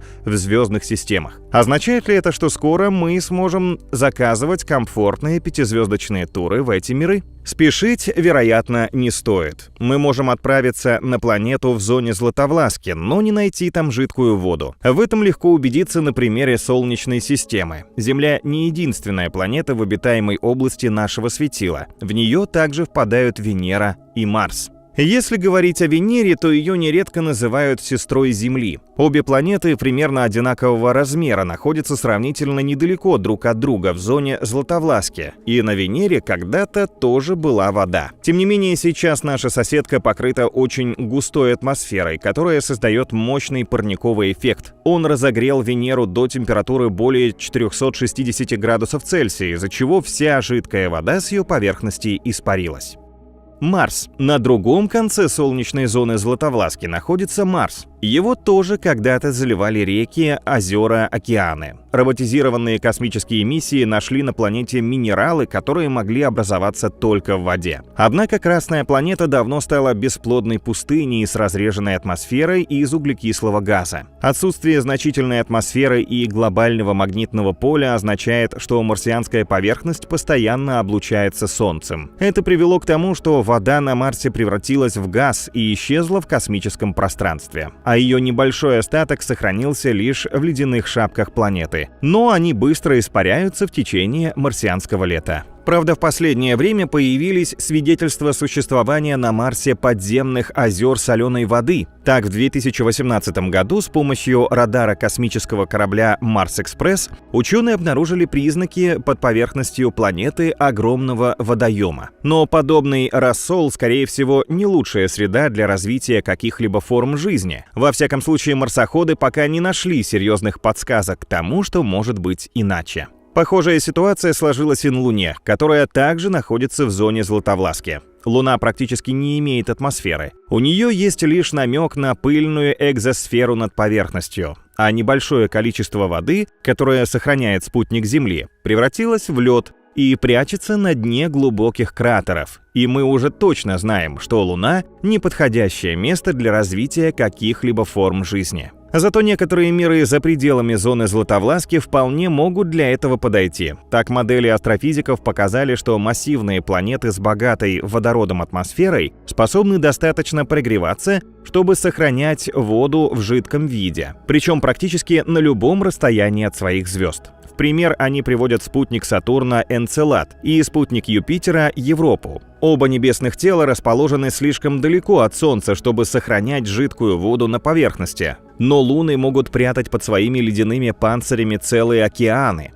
Внутри Европы такой водоем, вероятно, есть. Необъятен и содержит в 2 раза больше воды, чем океаны Земли. Это очень удивительно, с учетом того, что Европа значительно меньше нашей планеты. Будущая миссия НАСА Европа Клиппер призвана точнее определить, есть ли столь гигантский океан внутри Европы и способен ли он поддерживать жизнь. Подобное, возможно, когда-то обнаружат и на самых мрачных, одиноких планетах во Вселенной — космических изгоях. Они совсем не ассоциируются у нас с зоной Златовласки, но давайте присмотримся к ним более внимательно. По некоторым оценкам, в Млечном Пути миллиарды изгоев. Такие планеты трудно увидеть, ведь их не освещает свет звезд. И все же о скитальцах уже известно немало. Астрофизики выяснили, что изгоями чаще становятся планеты из молодых звездных систем. Это опасные места, где протопланеты сражаются за доступную массу. Во время борьбы они нередко сталкиваются друг с другом, при этом большая планета способна вытолкнуть в космос маленькую.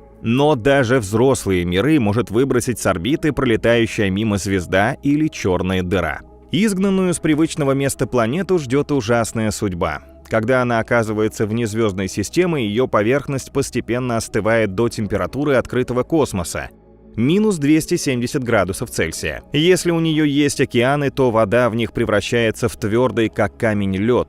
Такая планета не знает ни времена года, ни дня, ни ночи, которые указывают течение времени. Кажется, в ней нет ничего, кроме льда, жуткого холода и пустоты. У изгоев нет даже собственных звезд. И все же существует гипотеза, что такие планеты создают обитаемую область внутри себя. Профессор технологического института Флориды Манасви Лингама считает, что на планетах-изгоях может бурлить жизнь. Как такое возможно? Давайте рассмотрим на примере некой каменистой страницы, похожей на Землю. Из ее ядра миллиарды лет может исходить тепло. Подогрева хватит, чтобы лед растаял изнутри, образовав водоемы. Примеры мы найдем на Земле. Подо льдами Антарктиды на глубине около 1,6 километров обнаружили незамерзающие озера и реки. Там обитают микробы, моллюски, странные рыбы. Подобные существа, возможно, есть подо льдами странствующих планет и даже на их поверхности. Правда, условием для этого является плотная водородная атмосфера. Если планета ее сохранит, то атмосфера поможет удержать на поверхности тепло от ядра.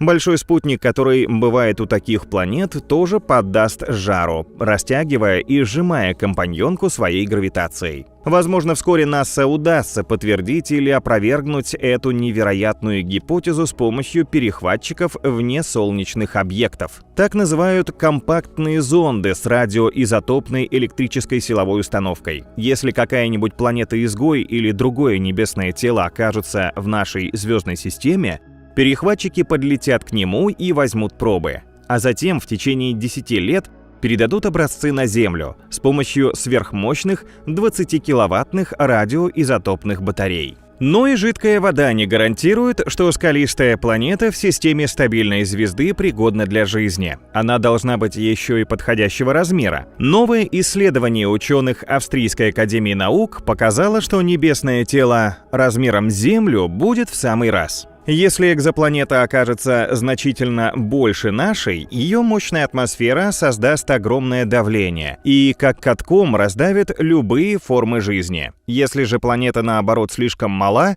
у нее не хватит гравитации, чтобы удержать свою атмосферу. Команда ученых из Университета Джорджии в США тоже пришла к похожим выводам. Ученые считают, что для определения зоны Златовласки наряду с жидкой водой не менее важно нужное количество излучения, поступающего от звезды на поверхность планеты. Оно необходимо для процессов фотосинтеза, который имеет решающее значение для поддержания жизни. В ходе исследований команда обнаружила, что фотосинтез может быть менее вероятным на планетах больше Земли. Это связано с тем, что их более плотная атмосфера блокирует большую часть полезного света, прежде чем он сможет достичь поверхности. Так что, скорее всего, из числа потенциально обитаемых придется исключить суперземли и мини-Нептуны. Ранее считалось, что их толстые атмосферы могут создавать уютную, благоприятную среду даже на больших расстояниях от звезды хозяина. Астрофизики подчеркивают, что обитаемой планете потребуется также правильная тектоника плит, газовая планета типа Юпитера для защиты от потоков метеоритов и многие другие факторы. Причем подходящие условия должны сохраняться не менее нескольких миллиардов лет, чтобы на планете успела возникнуть сложная жизнь. Вычислить все необходимые параметры в далеких регионах космоса невероятно сложно. Возьмем хотя бы ту же температуру. Это одна из ключевых и лучше других изученная характеристика экзопланет. На самом деле при ее расчете возможна масса неточностей, ведь нужны подробные сведения об атмосфере небесного тела, отражательные способности его облаков, наличие или отсутствие парникового эффекта. Современные технологии не дают возможность все это точно вычислить в далеком космосе. Из-за неточностей в расчетах будущие космические путешественники вместо пятизвездочной планеты могут попасть в раскаленный или ледяной ад. Насколько катастрофической может оказаться ошибка, мы можем это увидеть на примере Земли. Учтем при расчетах температуры отражательную способность ее облаков, то есть исключим солнечный свет, который отражается обратно в космос, не нагревая поверхность. Проигнорировав при этом эффект парниковых газов, получим совершенно неправильный результат. Окажется, что Земля — замороженный мир, непригодный для жизни. А расчет средней температуры поверхности Венеры на основании только отражательной способности ее облачного покрова может показать температуру поверхности минус 10 градусов, и это на планете, раскаленной как духовка. Учитывая все это, ряд ученых призывает смягчить сегодняшнее определение зоны Златовласки. Иначе высок риск пропустить какой-нибудь суперкомфортный для жизни мир вне принятой на сегодня обитаемой области звездной системы. В будущем, когда технологии и методологии улучшатся, мы сможем достоверно узнать характеристики планет. Тогда для каждой звездной системы легче будет обрисовать более точную зону Златовласки. А пока астрономы фиксируют все больше планет в принятых границах. Простор для поиска необъятен. По оценкам ученых, лишь в нашей галактике может быть более 100 миллиардов экзопланет. Астрономы открывают их с 1980 года, но все находки долгое время в какой-то мере разочаровывали исследователей. Ни одна экзопланета не отвечала параметрам обитаемой. Что шло не так? Экзопланеты искали не прямыми методами детектирования, а не визуального наблюдения. Попадались в основном газовые гиганты, которые легче вычислить из-за их размера. Они более походят на Юпитер, чем на Землю. Гиганты вряд ли пригодны для жизни из-за низкой концентрации воды в атмосфере, отсутствия твердой поверхности. Но в последние десятилетия астрономы сделали ошеломляющий прорыв с помощью новых технологий. Одним из самых эффективных стал транзитный метод. Его суть состоит в фиксировании падения яркости звезды, когда экзопланета проходит между ней и телескопом. Транзит позволил находить небольшие планеты земного размера, возможно, пригодные для жизни. Среди них есть удивительные миры, которые трудно представить в зоне Златовласки, но ученые включают их в обитаемый регион своей звезды. Давайте тоже оценим шансы на это нескольких самых необычных планет, совершив к ним виртуальный полет. Сначала отправимся к экзопланете GJ-357d из созвездия Гидра, которая находится всего в световых годах от Земли. В 2019 году орбитальный телескоп TESS обнаружил у звезды GJ-357d 3 небольшие экзопланеты. Самая удаленная GJ-357d получает от красного карлика столько же энергии, сколько Марс от Солнца. По мнению ученых, она может находиться в зоне Златовласки. Исследователи выяснили, что GJ-357d вращается очень близко, примерно в 30 тысячах километров от своей звезды, и совершает полный оборот по орбите за 56 суток. Это в 5 раз ближе, чем от Земли до Солнца. Но тогда экзопланета должна быть горячее Меркурия. Он в 2 раза дальше от своего светила, чем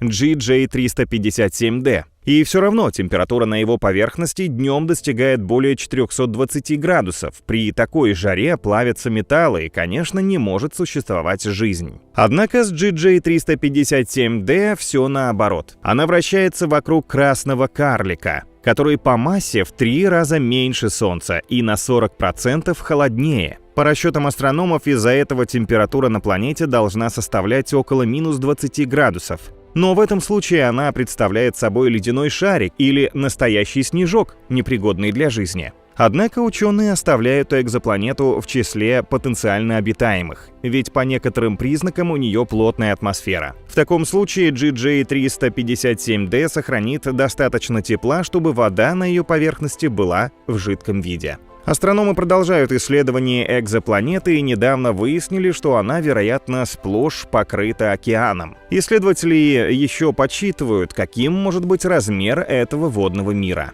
Тем временем мы полетим на Кеплер-186f из созвездия Лебедя на расстоянии 492 световых года от Земли. Экзопланета тоже еще не до конца изучена, но она уже успела поразить астрономов. В 2014 году это небесное тело засекли с помощью телескопа Кеплер, специально предназначенного для поиска обитаемых миров. Кеплер-186f вместе с 4 соседями вращается вокруг красного карлика Кеплер-186. Экзопланета очень похожа на Землю. Оба небесных тела практически совпадают по размеру. Радиус Кеплер-186f всего на 13% больше земного. Как и Земля, экзопланета расположена в зоне Златовласки, и на ней, скорее всего, подходящая для живых организмов температура. Кеплер-186f вращается дальше от красного карлика, чем трое ее компаньонок. Но планетная система очень мала, поэтому от звезды экзопланету отделяет всего лишь 197 миллионов километров. Но холодная звезда не превращает Кеплер-186f в раскаленный ад. Вполне вероятно, что в том мире температура сопоставима с земной и должна быть жидкая вода. Кроме того, экзопланета достаточно освещена для поддержания жизни. Светимость красного карлика составляет лишь 4% солнечной. Он доносит до близкой к нему экзопланеты 32% того количества лучей, которые Земля получает от Солнца. То есть на ней света немного меньше, чем на Марсе. Представьте полдень на Кеплер-186f. На экзопланете будет такая же видимость, как у нас перед закатом.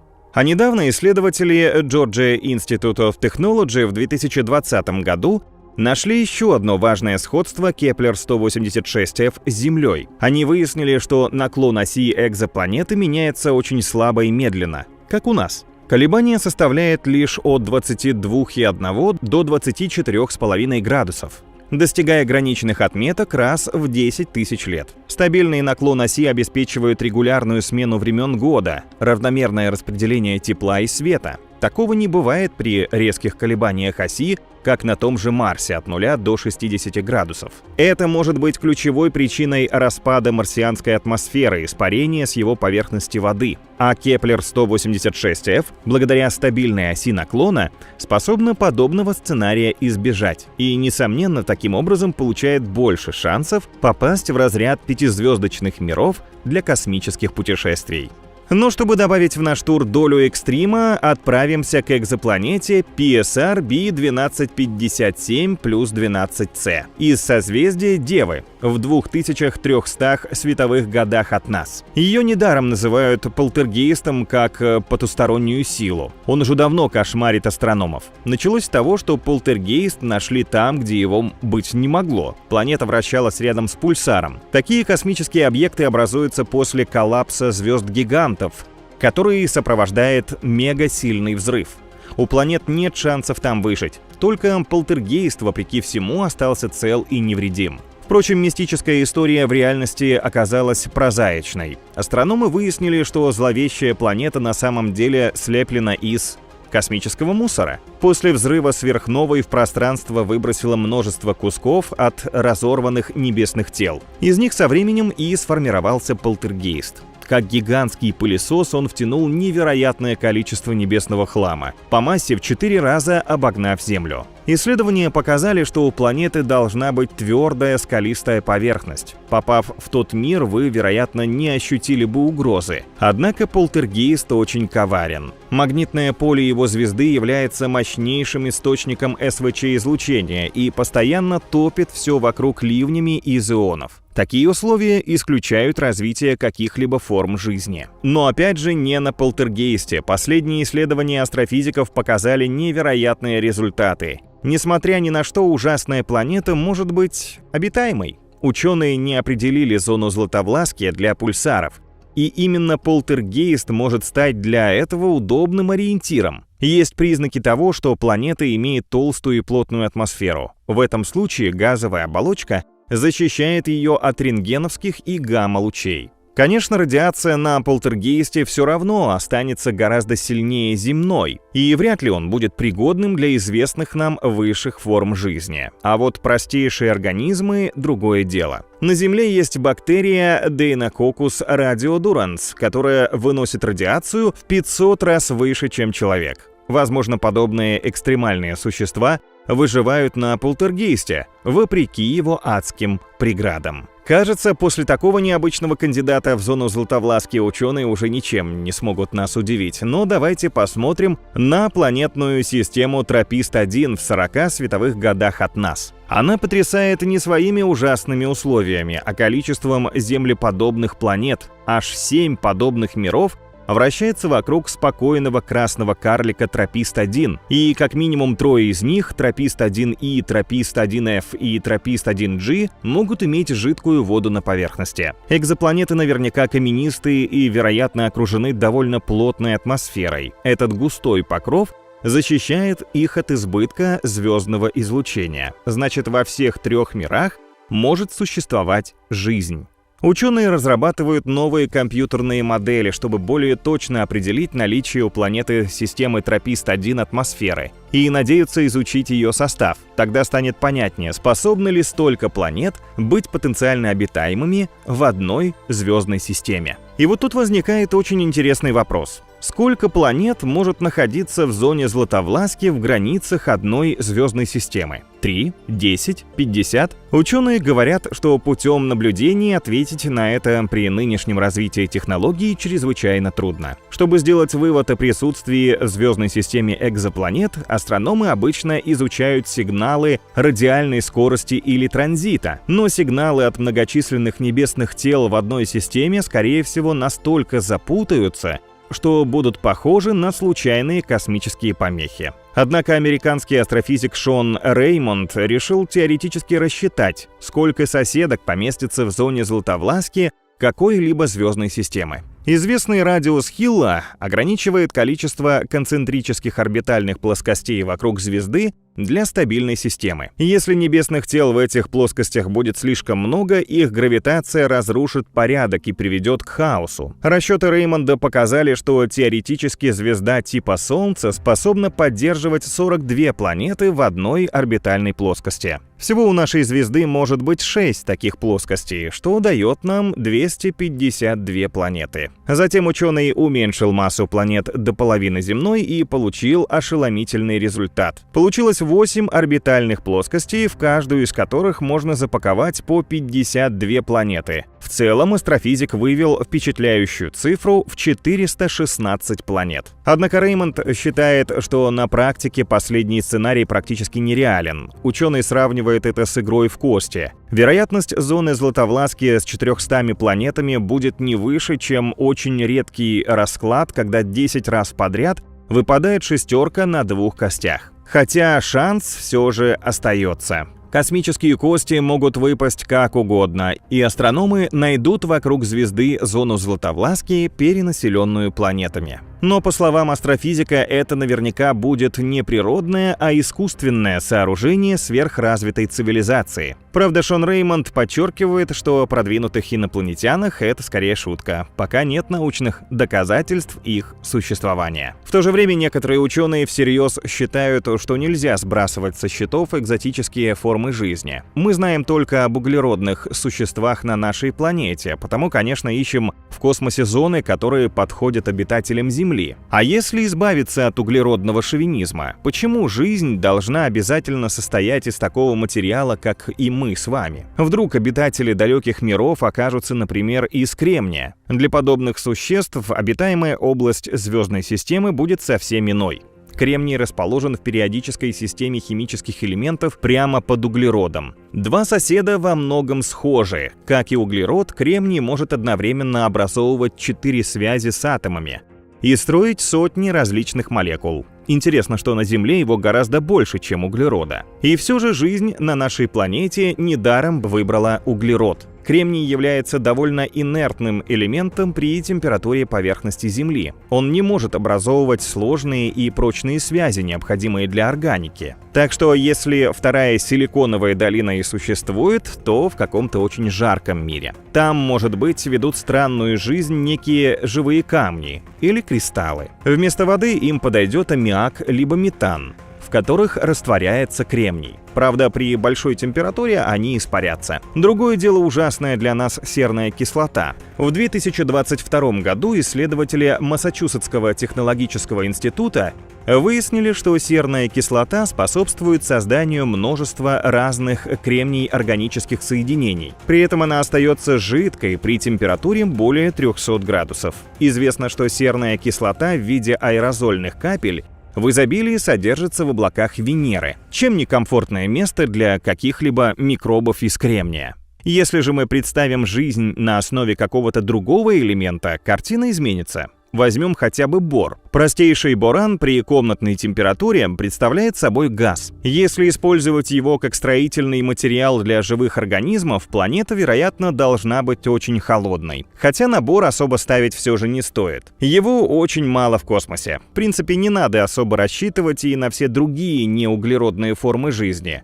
По крайней мере, пока не появились серьезные аргументы в пользу противоположной точки зрения. Таким образом, ученые продолжают искать в космосе подходящие условия для форм жизни, сходных с земными. И уже определенная ими зона Златовласки пока является лучшим методом для их исследований. Астрофизики намерены серьезно прочесать космос в поисках подходящих областей для обитаемых миров. Это очень сложно, ведь только в Млечном Пути около 200 миллиардов звезд, которые могут скрывать примерно 40 миллиардов планет с массой Земли. Чтобы их найти, ученые предлагают невероятные проекты. Чего только стоит амбициозная концептуальная миссия обсерватории обитаемых экзопланет НАСА, которая сможет напрямую фотографировать экзопланеты и точно выяснять все, что на них происходит. Не менее впечатляет начало разработки НАСА миссии Starshade. Аппарат будет похож на огромный зонд. Он заблокирует свет ярких звезд и позволит увидеть их планетные системы. Наблюдение под зонтом сможет эффективно вести новый космический телескоп Джеймс Уэбб и другие обсерватории. Но самое удивительное, что это, вероятно, будет под силу и каждому из нас. В связке со Starshade, как утверждают авторы разработки, можно использовать любой космический телескоп. Даже устаревший, который можно купить где-нибудь на распродаже. Представляете, каким увлекательным будет собственноручный поиск золотого курорта для будущих космических путешествий? А может, и для нашего второго дома, если человечеству придется переселяться с Земли. Недавно астрономы наблюдали, как на расстоянии 550 световых лет от Земли закончила свою жизнь экзопланета.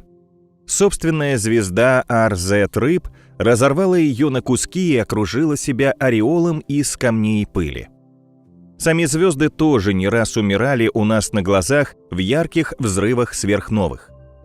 Вокруг Млечного Пути существует целое звездное кладбище, и оно по высоте вдвое больше самой галактики. Иными словами, смерть в космических масштабах для нас обычное явление. А вот чтобы представить исчезновение всего мироздания, это не укладывается в голове. Но исследователи уже предлагают разные сценарии конца света. Давайте совершим чисто теоретическое путешествие в невероятно далекое будущее и посмотрим, как по гипотезам ученых все произойдет. События будут безумно грандиозными, жестокими и трагическими. Мы рискуем попасть в мир злых черных монстров, пожирающих остатки всего в космосе, или навечно застыть, как мушки в янтаре. Собираем нервы в кулак и отправляемся вперед во времени. Конец всего, что существует, станет более понятным, если представить истоки мироздания. Ученые бьются над этим много веков и выдвигают свои теории. По самой распространенной из них, наша Вселенная появилась 13,8 миллиарда лет назад в результате Большого взрыва. В то время плотность энергии была непостижимо велика. В этой среде существовали только фундаментальные частицы – лептоны, кварки, бозоны. Ученые составили стандартную космологическую модель дальнейшего развития Вселенной, которая называется Lambda-CDM. Это, по сути, летопись всей эволюции мироздания. От однородного горячего и плотного начала до нынешнего состояния. Давайте коротко рассмотрим ее основные вехи. Сразу после Большого взрыва наступила Планковская эпоха. Она представляет собой минимальный отрезок времени неизмеримо меньшей секунды. То есть его можно сравнить с пикселем, неделимой частицей в цифровых изображениях. Что происходило в то мгновение, точно неизвестно. Есть мнение, что современные физические законы там не работали. Затем наступили вехи Великого Объединения. Инфляционное, электрослабое, кварковое, адронное, когда происходило масштабное расширение Вселенной. Аннигиляция материи и антиматерии тогда способствовала появлению обычного барионного вещества. Как вы думаете, сколько длились эти космические эпохи? Мы привыкли, что в масштабах Вселенной события занимают сотни, тысячи и даже миллионы лет, а здесь целые эпохи. Трудно представить этот срок. И действительно, он не укладывается в наши понятия, но только в противоположном смысле. Эти эры развития Вселенной пролетели за 10 секунд. Ну а затем все пошло медленнее. Примерно через 70 тысяч лет после Большого взрыва вещество начало доминировать над излучением. Эти периоды называют темными веками, а через 379 тысяч лет после Большого взрыва наступила эра рекомбинации или просветления мироздания. Тогда пространство стало прозрачным, и излучение получило возможность свободно перемещаться куда угодно. Сегодня мы видим это излучение как космический микроволновой фон. Волны ранней Вселенной записаны в нем в виде крошечных изменений температуры, которые позволяют фиксировать современные телескопы. Именно реликтовое излучение позволило космологам рассчитать стандартную модель развития нашего мироздания.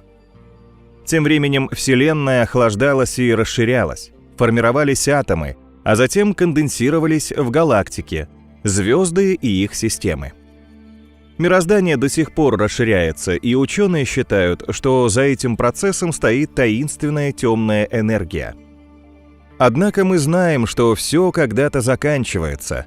Относится ли это ко Вселенной? Можно ли назвать ее вечной, или она будет медленно угасать в течение миллиардов лет? А что, если все закончится в доли секунды, как и началось? Конечно, мы не можем точно ответить на эти вопросы. Ученые рассматривают их чисто гипотетически. Их идеи опираются на расчеты, моделирование, прямые наблюдения, а также на изучение тенденций развития мироздания. Но прежде чем познакомиться с будущим глобального космоса, давайте определим перспективы собственного звездного дома. Земля, Солнце и Солнечная система, конечно, интересуют нас больше всего. Исследователи уже многое знают о том, как они закончат свой небесный путь. Возьмем Солнце. Сейчас нашей звезде, желтому карлику, 4,6 миллиарда лет. Светило в рассвете сил, оно находится где-то в середине жизни. Солнце эволюционирует. За несколько миллиардов лет звезда станет красным гигантом, а затем сбросит внешние оболочки и превратится в белого карлика. В новом исследовании ученые установили, что тогда произойдет с планетами Солнечной системы. Меркурий, Венеру и Землю расширяющееся светило проглотит одну за другой. При этом приближение красного гиганта раскалит нашу планету задолго до того, как до нее дотянутся внешние слои умирающей звезды. После этого жизнь на Земле станет невозможной. Казалось бы, газовым гигантам и их спутникам, которые расположены на окраине системы, это не грозит. Они могут избежать страшной участи и продолжить путь по привычным орбитам даже после того, как Солнце сбросит свои оболочки. Однако новое исследование говорит о том, что их спутники и астероиды главного пояса все же будут перетерты в пыль. А остатки вещества упадут на белый карлик, в который превратится Солнце. От этих событий орбиты далеких от звезды планет, вероятно, перестанут быть стабильными. Они вылетят в космос или столкнутся друг с другом. Все эти выводы ученые сделали, наблюдая за другими звездными системами. Они использовали данные об изменении светимости 3 белых карликов. Так вот, как показали исследования ученых Массачусетского технологического института, каждый из объектов в этой тройке окружен огромным количеством обломков. Это навело исследователей на мысль, что сброс внешних оболочек звезды и превращение ее в белого карлика сродни космической катастрофе. Вот почему появилась идея, что в основном все внешние планеты и их спутники тоже будут разрушены в результате превращения Солнца в белого карлика. Хотя в этом апокалипсисе у нашего мира есть шанс выжить. Так считают астрофизики Калифорнийского университета после открытия системы белых карликов в 4200 световых годах от Земли. Ряд данных указывают, что там есть планета в 1,9 раза массивнее Земли. Она находится в 2 астрономических единицах от своей звезды. Экзопланета выстояла, когда ее светило проходило стадию красного гиганта и сбрасывала свои внешние слои в пространство. До превращения в белого карлика звезда, о которой идет речь, была примерно вдвое массивнее Солнца. А планета, похожая на Землю, как и наша, вращалась на расстоянии 1 астрономической единицы от звезды. Затем встряска пространства во время перехода звезды в стадию красного гиганта отбросила планету дальше от светила. И, что важно, далекая сестра Земли осталась невредимой. Этот сценарий представляет оптимистический вариант будущего Земли, когда подобные условия эволюция Солнца создаст в нашей системе. Возможно, красный гигант отшвырнет от себя нашу планету, и она сохранится. Но столь резкое изменение наверняка разрушит уникальные условия на нашей планете, так что жизнь на ней все равно исчезнет. Конечно, если только человечество не сможет к тому времени защитить Землю. Понадобится сохранить ее атмосферу, магнитное поле и все другие параметры, необходимые для живых существ. Или можно будет переселиться на спутники внешних планет. Открытие уцелевшего мира у белого карлика дает и им шанс сохраниться после катастрофы, не исчезнув в разрушительной волне хаоса. Особенно перспективными для колонизации ученые считают спутники Юпитера Европу, Каллисто и Ганимед, а также Луну, Сатурна, Энцелад. Похоже, они имеют океаны замерзшей воды. Когда Солнце станет красным гигантом, эти водоемы растают, и условия для жизни на лунах станут относительно приемлемыми. Но все это возможно, пока Солнце будет белым карликом. Так называют звезды, которые больше не в силах поддерживать в своих недрах термоядерный процесс и согреваются за счет внутреннего тепла. Солнце в этой стадии будет постепенно остывать, пока не превратится в черного карлика, небесное тело, полностью лишенное излучения.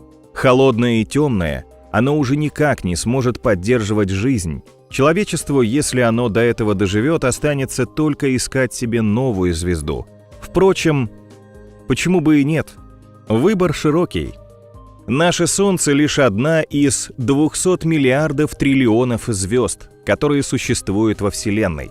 И все время зажигаются новые, причем в современном космосе это случается чаще, чем в старину. Первобытных предков нынешних Солнц, которые называют звездами 3-го поколения, было значительно меньше. Считается, что за первые 650 миллионов лет во Вселенной появилось менее 1% всех светил. Сейчас процесс ускорился благодаря тому, что космос наполнен элементами тяжелее водорода и гелия. Под их воздействием сгустки материи легче сжимаются и, достигнув высокой плотности, запускают термоядерный синтез. Это положило начало бурному звездообразованию во Вселенной. По подсчетам ученых, например, Млечный Путь производит примерно 7 звезд в год. Однако уже через тысячи лет все может измениться. Сейчас Млечный Путь уже потратил около 90% своего газа на формирование звезд. Впрочем, пока у нашей галактики с этим все в порядке, но и перенаселение ей не грозит. Старые звезды каждый год умирают, Причем их конец небесного пути часто происходит не так тихо и спокойно, как у желтых карликов. Если звезда достаточно массивна, она не погаснет сравнительно тихо и мирно, как наше Солнце. Вместо этого в ядре тяжеловеса начнутся бурные реакции термоядерного синтеза. Они разорвут внешнюю оболочку в грандиозном взрыве сверхновой. Недра светила под действием гравитации во время катастрофы стремительно сожмутся. В результате вместо гиганта образуется нейтронная звезда или черная дыра. Ученые нашли много отголосков подобных событий. Остатком сверхновой, например, является яркая туманность W48b.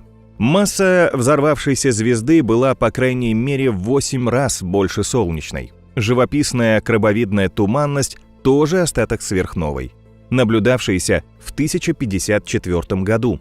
Некоторые звезды сейчас готовятся пройти этот путь. Среди них сверхмассивная WR-124, которая относится к редкому классу очень ярких и горячих звезд Вольфа-Рая.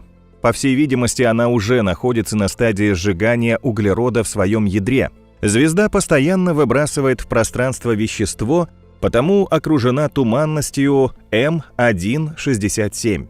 Возраст этой структуры, исходя из ее размеров и скорости вращения, оценивается примерно в 10 тысяч лет. Сейчас несколько тысяч объектов в Млечном Пути, подобно WR-124, вскоре могут вспыхнуть сверхновыми. Мало это или много? Только мизерное количество звезд, около 1%, так ярко закончат свой небесный путь. Все объясняется просто. В космосе очень немного массивных светил, и их жизнь невероятно коротка. По современным оценкам, около 80% звездного населения — это красные карлики с массой, не превышающей 40% солнечной. 95% звезд менее массивны, чем наши светила. И лишь некоторые из оставшихся 5% в десятки или даже сотни раз тяжелее Солнца. Когда звезда, превышающая массу Солнца более чем в 30 раз сильно сжимается, то выделяет невероятное количество энергии. Это заканчивается грандиозным взрывом гиперновой. Она вспыхивает в небе на порядок ярче сверхновой. Гиперновые считаются одним из источников возникновения гамма-всплесков, которые длятся от 2 секунд до нескольких минут. В этом случае массивная звезда сжимается до критического размера, образуя вращающуюся черную дыру. Новорожденного монстра быстро окружает яркий аккреционный диск, а из его нутра с безумной скоростью вылетают струи непереваренной материи. SN 1998-BW из спиральной галактики ISO 184G82 может быть примером такой гиперновой. Грандиозная катастрофа произошла в 140 миллионах световых лет от нас, что очень близко для источника гамма-всплеска. Впрочем, встречаются и более спокойные гиганты. Огромные звезды иногда просто превращаются в черные дыры, можно сказать, без лишних движений, взрывов и выбросов в небо фонтанов материи. Не так давно ученые наблюдали в небе подобные события. На этом снимке телескопа Хаббл слева в центре видна звезда N6946BH1. Это красный гипергигант, который находится в галактике NGC 69425 на расстоянии 22 миллионов световых лет от нас. По массе огромная звезда в 25 раз превышает Солнце. В 2009 году она на короткое время слегка увеличила яркость и вдруг полностью исчезла из поля зрения телескопов. На месте, где раньше было светило, позже обнаружили слабый инфракрасный источник. Что это за игра в космические прятки? И куда делась звезда? Ранее в НАСА были уверены, что красный гипергигант взорвется как сверхновая. Вместо этого он как-то украдкой погас. Наиболее вероятная версия — превращения N6946BH1 в черную дыру. По-видимому, до 30% подобных звезд могут тихо коллапсировать в черные дыры. Для этого не требуется сверхновых или гиперновых. Что ж, со звездами после нашего теоретического путешествия в принципе все более или менее понятно. Белые карлики, нейтронные звезды, черные дыры — Вот во что превратятся яркие светила после смерти. Однако, согласитесь, это не совсем то, что можно назвать полным уходом в небытие. Куда в конечном итоге денутся объекты, которые образовались после гибели звезд? Когда и как это произойдет? Чтобы все выяснить, мы обратимся к сценариям конца нашего мироздания. Ученые выдвинули много подобных версий, однако можно выделить 5 основных. Давайте посмотрим, как будет проходить каждый из этих судных дней Вселенной. Одно скажем сразу, легкой и приятной прогулкой это не назовешь. Но масса невероятных эмоций и впечатлений нам гарантирована. Сначала мы попадем в темную и ужасно холодную Вселенную, которая переживает последние времена. Одна из теорий большого замерзания или тепловой смерти предполагает вечное расширение Вселенной с помощью темной материи. А это значит, по мере увеличения пространства оно будет охлаждаться. Возможно, в конце концов, процесс приведет к смерти нашего мироздания от переохлаждения. Вот как все будет происходить. В течение нескольких триллионов лет звезды и галактики станут исчезать, поскольку придут к концу своего эволюционного развития. В это время газ и пыль в результате расширения Вселенной окажутся настолько разреженными, что перестанут формировать облака звездообразования, так что новые звезды в небе загораться больше не будут. Примерно через 100 триллионов лет в космосе останутся только мертвые белые карлики, нейтронные звезды и черные дыры. Постепенно плотные останки звезд распадутся в прах. Через количество лет, которое можно представить, как единицу с 43 нулями, космическое население будет состоять только из черных дыр. Они поглотят большую часть материи, и мы останемся один на один с ними в темной Вселенной. Правда, время от времени небо будут озарять вспышки света. Это значит, что тот или иной монстр жестоко расправился с каким-то образовавшимся близко от него объектом. Затем снова станет темно. Потом более массивные черные дыры поглотят меньшие и станут еще больше. Эти гигантские монстры со временем будут терять энергию благодаря излучению Хокинга и постепенно испаряться. Через время, равное примерно единице со 100 нулями, черные дыры полностью исчезнут из космоса. После этого во Вселенной никогда ничего происходить не будет. И ни одного объекта больше не появится. Только мрак и холод в вечной пустоте. Это будет агония Вселенной, и она растянется на период времени, который даже сложно вообразить. За это время распадутся даже атомы. В тот момент Вселенная достигнет точки максимальной энтропии или беспорядка. Стрела времени, разница между прошлым и будущим, станет бессмысленной. То есть каждый следующий миг ничем не будет отличаться от предыдущего. В теории такие состояния способны длиться бесконечно. Исследователи говорят, что некоторые странные вещи могут тогда происходить во Вселенной. Например, в пространстве может появиться мозг Больцмана. Так называют странный гипотетический объект, возникающий в вакууме и способный осознавать свое существование. Это и все остальное, что кажется невозможным в обычной жизни, получит шанс реализоваться. Кит, материализовавшийся в вашем доме, или пианино, возникшее из ничего, могут оказаться не галлюцинацией. Перед вами возникнут отголоски видений агонизирующей Вселенной из далекого будущего. Когда космос делает последний вздох, возможно все, включая рождение новой Вселенной. Еще одна теория под названием «Большой разрыв» гласит, что смерть Вселенной наступит гораздо раньше, причем по сценарию, леденящему кровь. Мы увидим, как некая злая сила разрывает на куски планеты, звезды, галактики. Что за кровожадный монстр устроит жуткую расправу над нашим миром? Это темная энергия, которая представляет собой действительно мощную, во многом еще неизведанную силу. Сейчас она способствует расширению Вселенной. Именно темная энергия в один прекрасный момент растянет мироздание как резинку и разорвет на части саму материю. То есть в определенный момент времени разрушатся все гравитационные и электромагнитные связи между звездами и галактиками. Скопления галактик начнут распадаться, потом это случится с отдельными галактиками, и их звезды отправятся в свободное плавание по космосу. Еще позже от звезд уберут их планеты. В конце концов исчезнет сама ткань пространства-времени, и все это случится совсем скоро. Конечно, в астрономическом понятии. Согласно этой теории, смерть Вселенной наступит всего через 22 миллиарда лет. Вот как будет выглядеть для нас эта ужасная картина. Небо начнет темнеть по мере того, как огромная полоса Млечного Пути станет медленно исчезать. Галактики испарятся. Мы начнем замечать, что орбиты планет постепенно вытягиваются наружу из своих систем.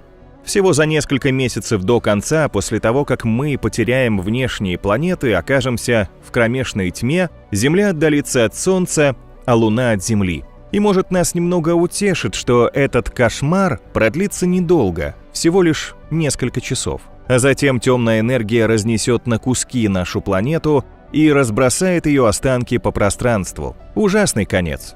Впрочем, смерть в любом случае печальное событие.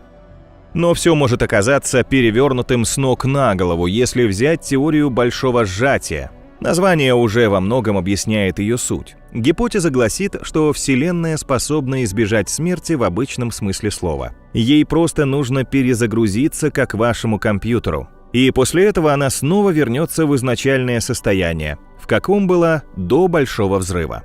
Но сначала Вселенная спрессуется до невероятно малого размера, точки сингулярности.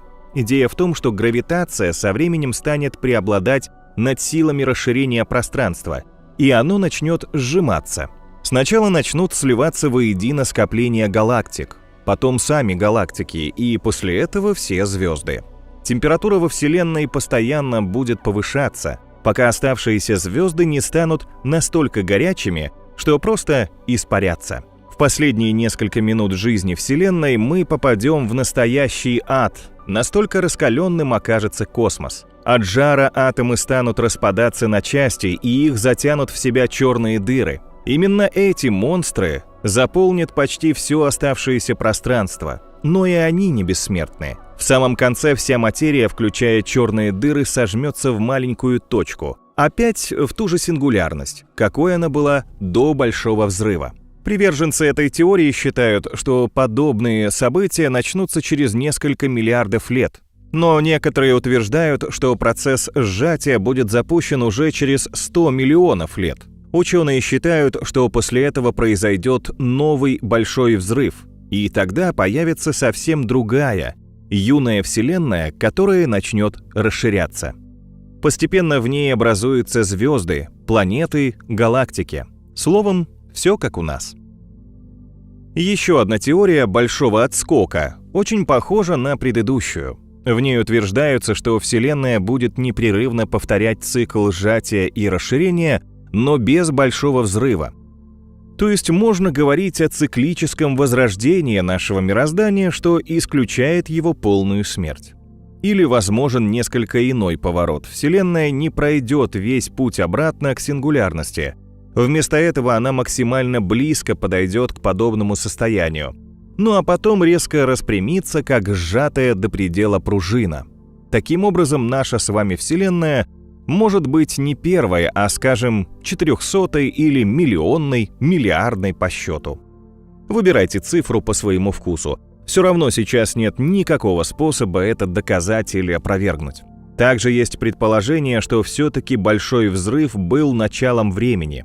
Но возможно и то, что время существовало до него, а сингулярность и взрыв могли появиться из-за столкновения двух бран. Так называют гипотетические листообразные структуры пространства, формирующиеся на более высоком уровне реальности. Согласно этой модели, Вселенная тоже циклична. Она всегда будет расширяться и сжиматься. Какие сценарии мы увидели во время нашего путешествия в будущее? Тепловую смерть Вселенной, медленную, мягкую и почти незаметную, быструю и жестокую, большой разрыв, цикличную, которая ведет к возрождению, большой отскок. Но если вы ищете мгновенный конец всего сущего, вакуумный распад как раз для вас. Это самая тревожная история из всех возможных. так как смерть Вселенной может наступить буквально в любой момент. Теория называется гипотезой о распаде ложного вакуума или большим хлопком. Вот в чем ее суть. Согласно законам физики, любая система пытается стать стабильной. Для этого она должна сбросить как можно больше энергии, которая способствует хаосу. Процесс продолжается, пока система не стабилизируется на самом минимуме потребления энергии. Для квантовых полей это их вакуумное состояние.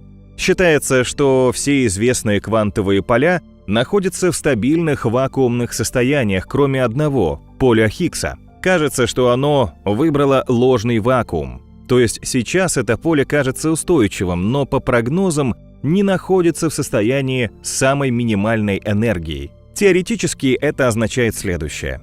Если бы частица Хиггса почувствовала настоящий вакуум, то притянулась бы к такой среде. Это очень плохо для нас, поскольку подобное развитие событий вызовет спонтанное разрушение Вселенной. Апокалипсис вакуумного распада убьет нас всех в одно мгновение. Пузырь смерти просто расширит свои границы быстрее скорости света, превращая в ничто все на своем пути. И спровоцировать такую вселенскую катастрофу может... Стоп. Интересно, что, по вашему мнению, способно вызвать апокалипсис? Если вы подумали о каком-то масштабном космическом событии, то сильно ошиблись. Одна маленькая точка в паутине пространства, которая перейдет в состояние с более низкой энергией, приведет к появлению разрушающей ложный вакуум волне. Она быстро превратится в суперцунами и будет лететь по Вселенной быстрее скорости света, уничтожая все на своем пути. Люди на Земле не смогут заранее увидеть катастрофу, вплоть до того момента, когда вакуумная волна не врежется в нашу планету. Что произойдет в этом случае со всем многообразием живых существ нашего мира? Казалось бы, исход один – полная гибель. И действительно, в худшем случае вся материя будет уничтожена. Но в моделях ученых есть вариант, при котором жизнь на планете сохранится, хотя ей придется существовать в условиях с абсолютно другими законами физики.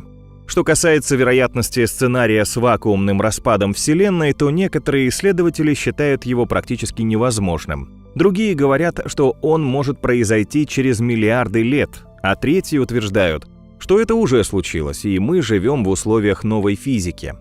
Пока проверить ни одно из мнений невозможно, да и вообще вряд ли мы в реальности увидим конец света. Но вот некоторые космические аппараты, как считают ученые, переживут Землю и будут свидетелями глубокой старости мироздания. Возьмем, к примеру, знаменитые зонды-близнецы Voyager 1 и Voyager 2, которые сейчас вышли за пределы Солнечной системы. Хотите более подробно отследить их судьбу до самого конца? Ученые строят интересное предположение на этот счет. С 1977 года Voyager 1 и его брат-близнец Voyager 2 путешествуют по космосу. Оба аппарата выстояли в космической среде с ее кошмарной радиацией, низкими температурами, острой как иглы пылью. Это кажется фантастикой, хотя все дело в отличной защите обоих Voyager'ов. Их корпус и оборудование оснащены многослойной теплоизоляцией, тепловыми экранами и пластиковыми кожухами. Сначала Voyager'ы направились к Юпитеру, Сатурну, Нептуну и Урану. Там зонды провели сбор данных о планетах и сделали множество необыкновенных снимков. Кроме знаменитого изображения нашей Земли с огромного расстояния, есть еще множество удивительных фото. Посмотрите на этот тет-а-тет Земли и Луны. Фото сделано, когда Voyager 1 направлялся к Юпитеру. Наша планета и ее спутник похожи на два полумесяца, дружно следующих куда-то в одном направлении. После облета планет на аппаратах-близнецах отключили камеры и некоторые другие приборы для экономии энергии. Однако оставшиеся устройства могли проводить исследования, отправляя результаты на Землю. Без особых приключений зонды добрались до границы Солнечной системы и достигли края гелиосферы, заполненной солнечным ветром. Гелиосферой называют область околосолнечного пространства, в которой солнечный ветер движется со сверхзвуковой скоростью относительно нашей звезды. После этого ветренного региона Voyager'ы попали в район гелиопаузы, где уравнивается давление солнечного ветра с межзвездной плазмой. Вскоре мы окончательно потеряем связь с Вояджерами, однако они продолжат свое невероятное турне по межзвездному пространству, в основном среди пустоты. Только примерно через 20 тысяч лет Вояджеры пройдут через облако Оорта, оболочку из комет и ледяных обломков вокруг Солнечной системы. К слову, примерно в эту же эпоху послание Аресибо, радиосигнал, отправленный в 1974 году с Земли, достигнет своей цели. Он послан по направлению к шаровому звездному скоплению М13 на расстоянии 25 тысяч световых лет от нас. Шаровые скопления обычно чрезвычайно велики, в них находится от нескольких тысяч до миллионов звезд. Времени, чтобы сколотить такую компанию у этих сферических объектов, было достаточно. Шаровые скопления — настоящие космические динозавры, которые собирались вместе еще на заре Вселенной и успели расселиться по всему пространству. Их многочисленные звезды, можно сказать, живут на территории плотной застройки, поскольку находятся очень близко друг от друга. В научном мире есть мнение, что цивилизация в таком регионе смогла бы эффективно осуществлять космическую экспансию благодаря небольшим расстояниям между светилами. И может кто-то из инопланетян получит весточку с Земли, а затем решит на нее ответить. Однако на его доставку уйдет также не менее 25 тысяч лет. Но вернемся к Вояджерам. Еще через 30 тысяч лет, по расчетам ученых, Voyager-1 встретится со звездой Gliese-445 в созвездии Жирафа на расстоянии 17,6 световых лет от Земли, а Voyager-2 подойдет к красному карлику Рос-248 из созвездия Андромеды в 10 световых годах от нас.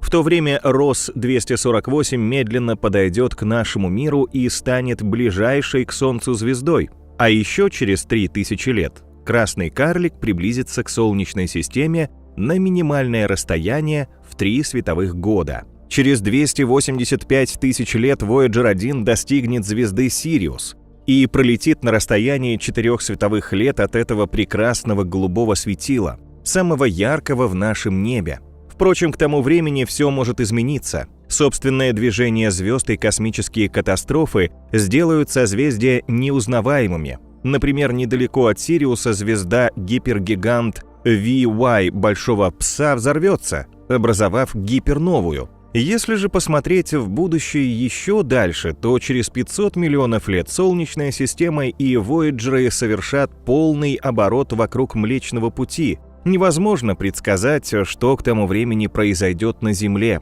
Это огромный промежуток времени. Примерно столько же лет потребовалось, чтобы на нашей планете образовались и разрушились суперконтиненты Пангея, а затем Лавразия и Гондвана. Но смогут ли зонды так долго продержаться в межзвездной среде? Ученые склоняются к мнению, что в основном все зависит от количества пыли в Млечном Пути. Эта пыль летит со скоростью нескольких километров в секунду. Ее частички, как нанометеоритный ливень, медленно разрушают обшивку зондов. Причем даже пылинка размером в 0,01 миллиметра при столкновении оставляет свою микроскопическую отметину на корабле. Ученые много раз моделировали траектории зондов, их встречи с облаками пыли и возможные повреждения. Расчеты доктора наук астрономического института Каптейн в Нидерландах Ника Оберга показали, что дольше всего имеют шансы продержаться золотые пластинки. Мы знаем, какую ценную информацию о Земле для возможной встречи с инопланетянами они несут. И они мега надежно защищены. Под золотой оболочкой пластинок скрывается алюминиевое покрытие, а под ним медная основа. Но главное, пластинки снабжены ядерной энергией, можно сказать, навечно. Период полураспада плутония-238 в ядерном реакторе Вояджеров составляет 87,7 года, а на небольшом участке покрытия из урана-238 золотых пластинок 4,5 миллиарда лет. Тогда в нашем мире все станет не таким, как прежде. Млечный Путь уже должен слиться с галактикой Андромеда. Правильная спиральная форма нашей галактики сильно деформируется и, возможно, полностью разрушится. Столкновение может выбросить зонды из новой чудовищной галактики, причем шанс этого события оценивается как 1 из 5. Тогда главной угрозой для золотых пластинок станут космические лучи и странные молекулы горячего газа. Если же Вояджеры останутся внутри объединенной галактики, их судьба будет зависеть, не поверите, но опять от той же пыли. Если зонды попадут в плотное пылевое облако, то получат огромные шансы быстро разрушиться. Впрочем, пыли может быть и мало, ведь звездообразование в то время практически прекратится. Вояджеры будут дрейфовать по совершенно неузнаваемой галактике, свободной от звезд главной последовательности. В космосе останутся чуть ли не одни черные дыры и останки звезд, белые карлики и нейтронные звезды. Все погрузится в кромешную тьму. Только крайне редкие вспышки сверхновых будут порой освещать небо. И в этом негостеприимном мире золотые пластинки Вояджеров смогут блуждать триллионы лет, если только само пространство еще сохранится. Впрочем, существует несколько экзотических версий, которые предрекают нашей Вселенной, а значит и Вояджерам, очень странный конец. Ну или даже вечную жизнь. На первый взгляд эти гипотезы кажутся фантастическими, хотя на деле не лишены довольно весомых аргументов. Словом, в научном мире их не спешат полностью списывать со счетов. По одной из гипотез, таинственный темный поток уносит все сущее в новый совершенно невероятный мир. Давайте посмотрим, как развернутся события по этому сценарию. Млечный Путь, как выяснили астрономы, мчится по небу со скоростью около 600 км в секунду. Это немного быстрее, чем предполагает модель разлета галактик в результате расширения Вселенной. С развитием рентгеновской и радиоастрономии ученые получили возможность больше узнать о данном парадоксе. Оказалось, что Млечный Путь и соседняя Андромеда движутся к центру местной группы галактик, которая находится в сверхскоплении Дева. Все вместе они летят в центр сверхскопления Ланиакея. Зоной притяжения в середине этого мегакластера выступает Великий Аттрактор. Так называют область скопления огромной массы и гравитации. Подсчитано, что ее диаметр составляет около 300 миллионов световых лет. Затем ученые нашли гораздо большую аномалию – суперкластер Норма. Этот объект в 10, а может даже в 20 раз массивнее Великого Аттрактора. Именно он, вероятно, с огромной силой притягивает нашу галактику к себе. Млечный Путь, который в сотни раз легче этого объекта, словно маленькая пылинка, летит в смертельные объятия монстра. И все же масса Великого Аттрактора и Нормы, по научным оценкам, недостаточно велика для притяжения местных скоплений галактик. Но что тогда влечет их в центр Ланиакеи? Ученые начали искать там структуру с более мощной гравитацией. И вскоре добились успеха.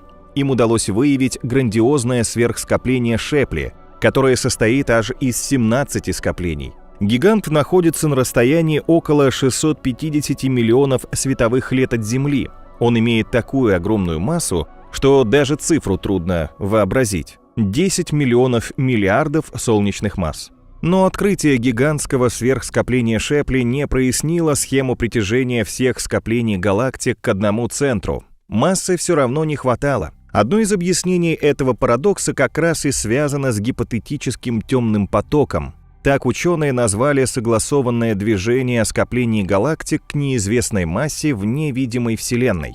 Признаки этого явления среди данных зонда WMAP обнаружили ученые из Центра космических полетов имени Годдарда, НАСА. После анализа тысячи галактических кластеров авторы работ заявили, что темный поток простирается на 2,5 миллиарда световых лет. Он устремлен к созвездиям Центавра и Гидры. По одной из экзотических версий, странный темный поток связан с каким-то иным миром из гипотетической мультивселенной. Предполагается, что в ней наша Вселенная представляет собой один из многочисленных обособленных пузырьков первичного энергетического поля. И темный поток возник в результате гравитационного притяжения этого пузырька к какой-то невообразимой массе из параллельных мирозданий. В конечном итоге нас затянет в некий совершенно безумный океан различных вселенных. Постепенно мироздание полностью в них растворится. а затем в том океане возникнут новые энергетические пузырьки – Вселенные. И так до бесконечности. Вокруг этой удивительной теории не стихают научные споры. Так, после изучения материалов спутника Планк, группа исследователей заявила об отсутствии данных по темному потоку.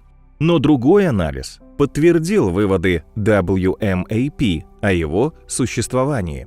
Физики из Копенгагенского университета в Нидерландах, в свою очередь, предполагают еще более ужасную теорию. В их картине мира Вселенная, которую мы знаем, выступает в роли безжалостного каннибала. По мнению ученых, наше мироздание регулярно сталкивается с новорожденными реальностями, а затем их проглатывает. Именно такая подпитка позволяет Вселенной постоянно наращивать скорость. Подобные выводы ученые сделали на основе своей математической модели. Согласно исследованию, процесс слияния с другими вселенными увеличивает объем нашей Вселенной. Это может восприниматься современными научными инструментами как расширение. По данной теории наше мироздание будет существовать практически вечно, потому что получает энергию новорожденных вселенных.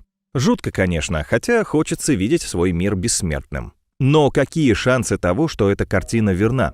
Космологи не отрицают данную теорию, поскольку в ее идее есть своя логика. И все же пока в ней слишком много и пробелов. В частности, непонятно, как происходят страшные обеды вселенных каннибалов. Однако эта теория может получить подтверждение. Сейчас проводится много экспериментов по изучению свойств микроволнового фона. Возможно, их результаты помогут пролить свет на факт слияния вселенных, либо его опровергнуть. Или же наша Вселенная ничего не пожирает, а приближается, как и вся реальность, к своему последнему часу. Представим, что мы приступаем к последним секундам ее жизни. 3, 2, 1, 0. И наша Вселенная никуда не исчезает. Наоборот, она получает в подарок вечность, как в сказке. Однако ученые считают эту гипотезу вполне себе реальной. Но если мы больше узнаем о таком варианте вечной жизни, то, возможно, не порадуемся и предпочтем совсем другой конец мироздания. Идея связана со временем. Если и есть в этом мире что-то вечное, то это, безусловно, оно. Независимо от того, будет ли существовать Вселенная, время-то уж точно никуда не исчезнет. Без него не было бы возможности отличить предыдущий миг от последующего. Но что, если время просто застынет? Ну, хотя бы на этом самом кадре видео, который вы сейчас смотрите, и все вокруг тоже замрет. Исследователи предлагают следующий эксперимент, чтобы убедиться в реальности подобного развития событий. Предположим, мы живем в бесконечной Вселенной с бесконечным временем. То есть вы живете вечно. Представьте, что вам отведено неограниченное количество лет. В этом случае все, что только может с вами произойти, обязательно случится, причем бесконечное количество раз. Таким образом, если вы живете вечно, то шанс быть выброшенным в космос составляет 100%, и вы станете вечно скитаться в его темноте. На основании этого ученые сделали предположение, что время, в конце концов, остановится. Все застынет в одно мгновение, как на фотографии, навсегда, без малейшего шанса на изменения. Вы никогда не умрете, никогда не состаритесь, как и все вокруг, включая Вселенную. Это будет своего рода псевдобессмертие. Но вы никогда об этом не узнаете. Да, вроде бы неразрушительный бескровный конец, вернее, даже подобие бессмертия. Хотя, согласитесь, кровь стынет в жилах от такой перспективы. Что ж, придет ли когда-то судный день Вселенной или ее ожидает вечность, это пока остается тайной за 7 замками. Тем не менее, ученые продолжают исследовать и обсуждают гипотезы конца света. Диапазон их мнений, как мы убедились, очень широк. И вот еще 2 коротких примера совершенно противоположных идей. На одном краю стоит гипотеза португальских космологов. Недавно они заявили, что Вселенная умрет очень скоро, всего через 2,8 миллиарда лет. По их расчетам, это связано с более быстрыми темпами расширения пространства, чем принято считать. На другом конце шкалы еще одно мнение, что Вселенная вечна, она никогда не рождалась и не умрет. В этой теории пространство-время представлено в виде отдельных отрезков, таких себе космических атомов. Они тянутся в прошлое без конца, и всегда есть что-то, что было раньше. Мы не можем сказать, какие из всех этих версий верны. Но надеемся, что в нашем путешествии вам было интересно добраться до конца пути самого космоса, заглянув так далеко в будущее. Хотя бы теоретически, ведь иное нам вряд ли когда-то будет дано Вселенной. Слишком уж велики ее масштабы по сравнению с такой короткой человеческой цивилизацией на крошечной голубой планете где-то в глубине мироздания.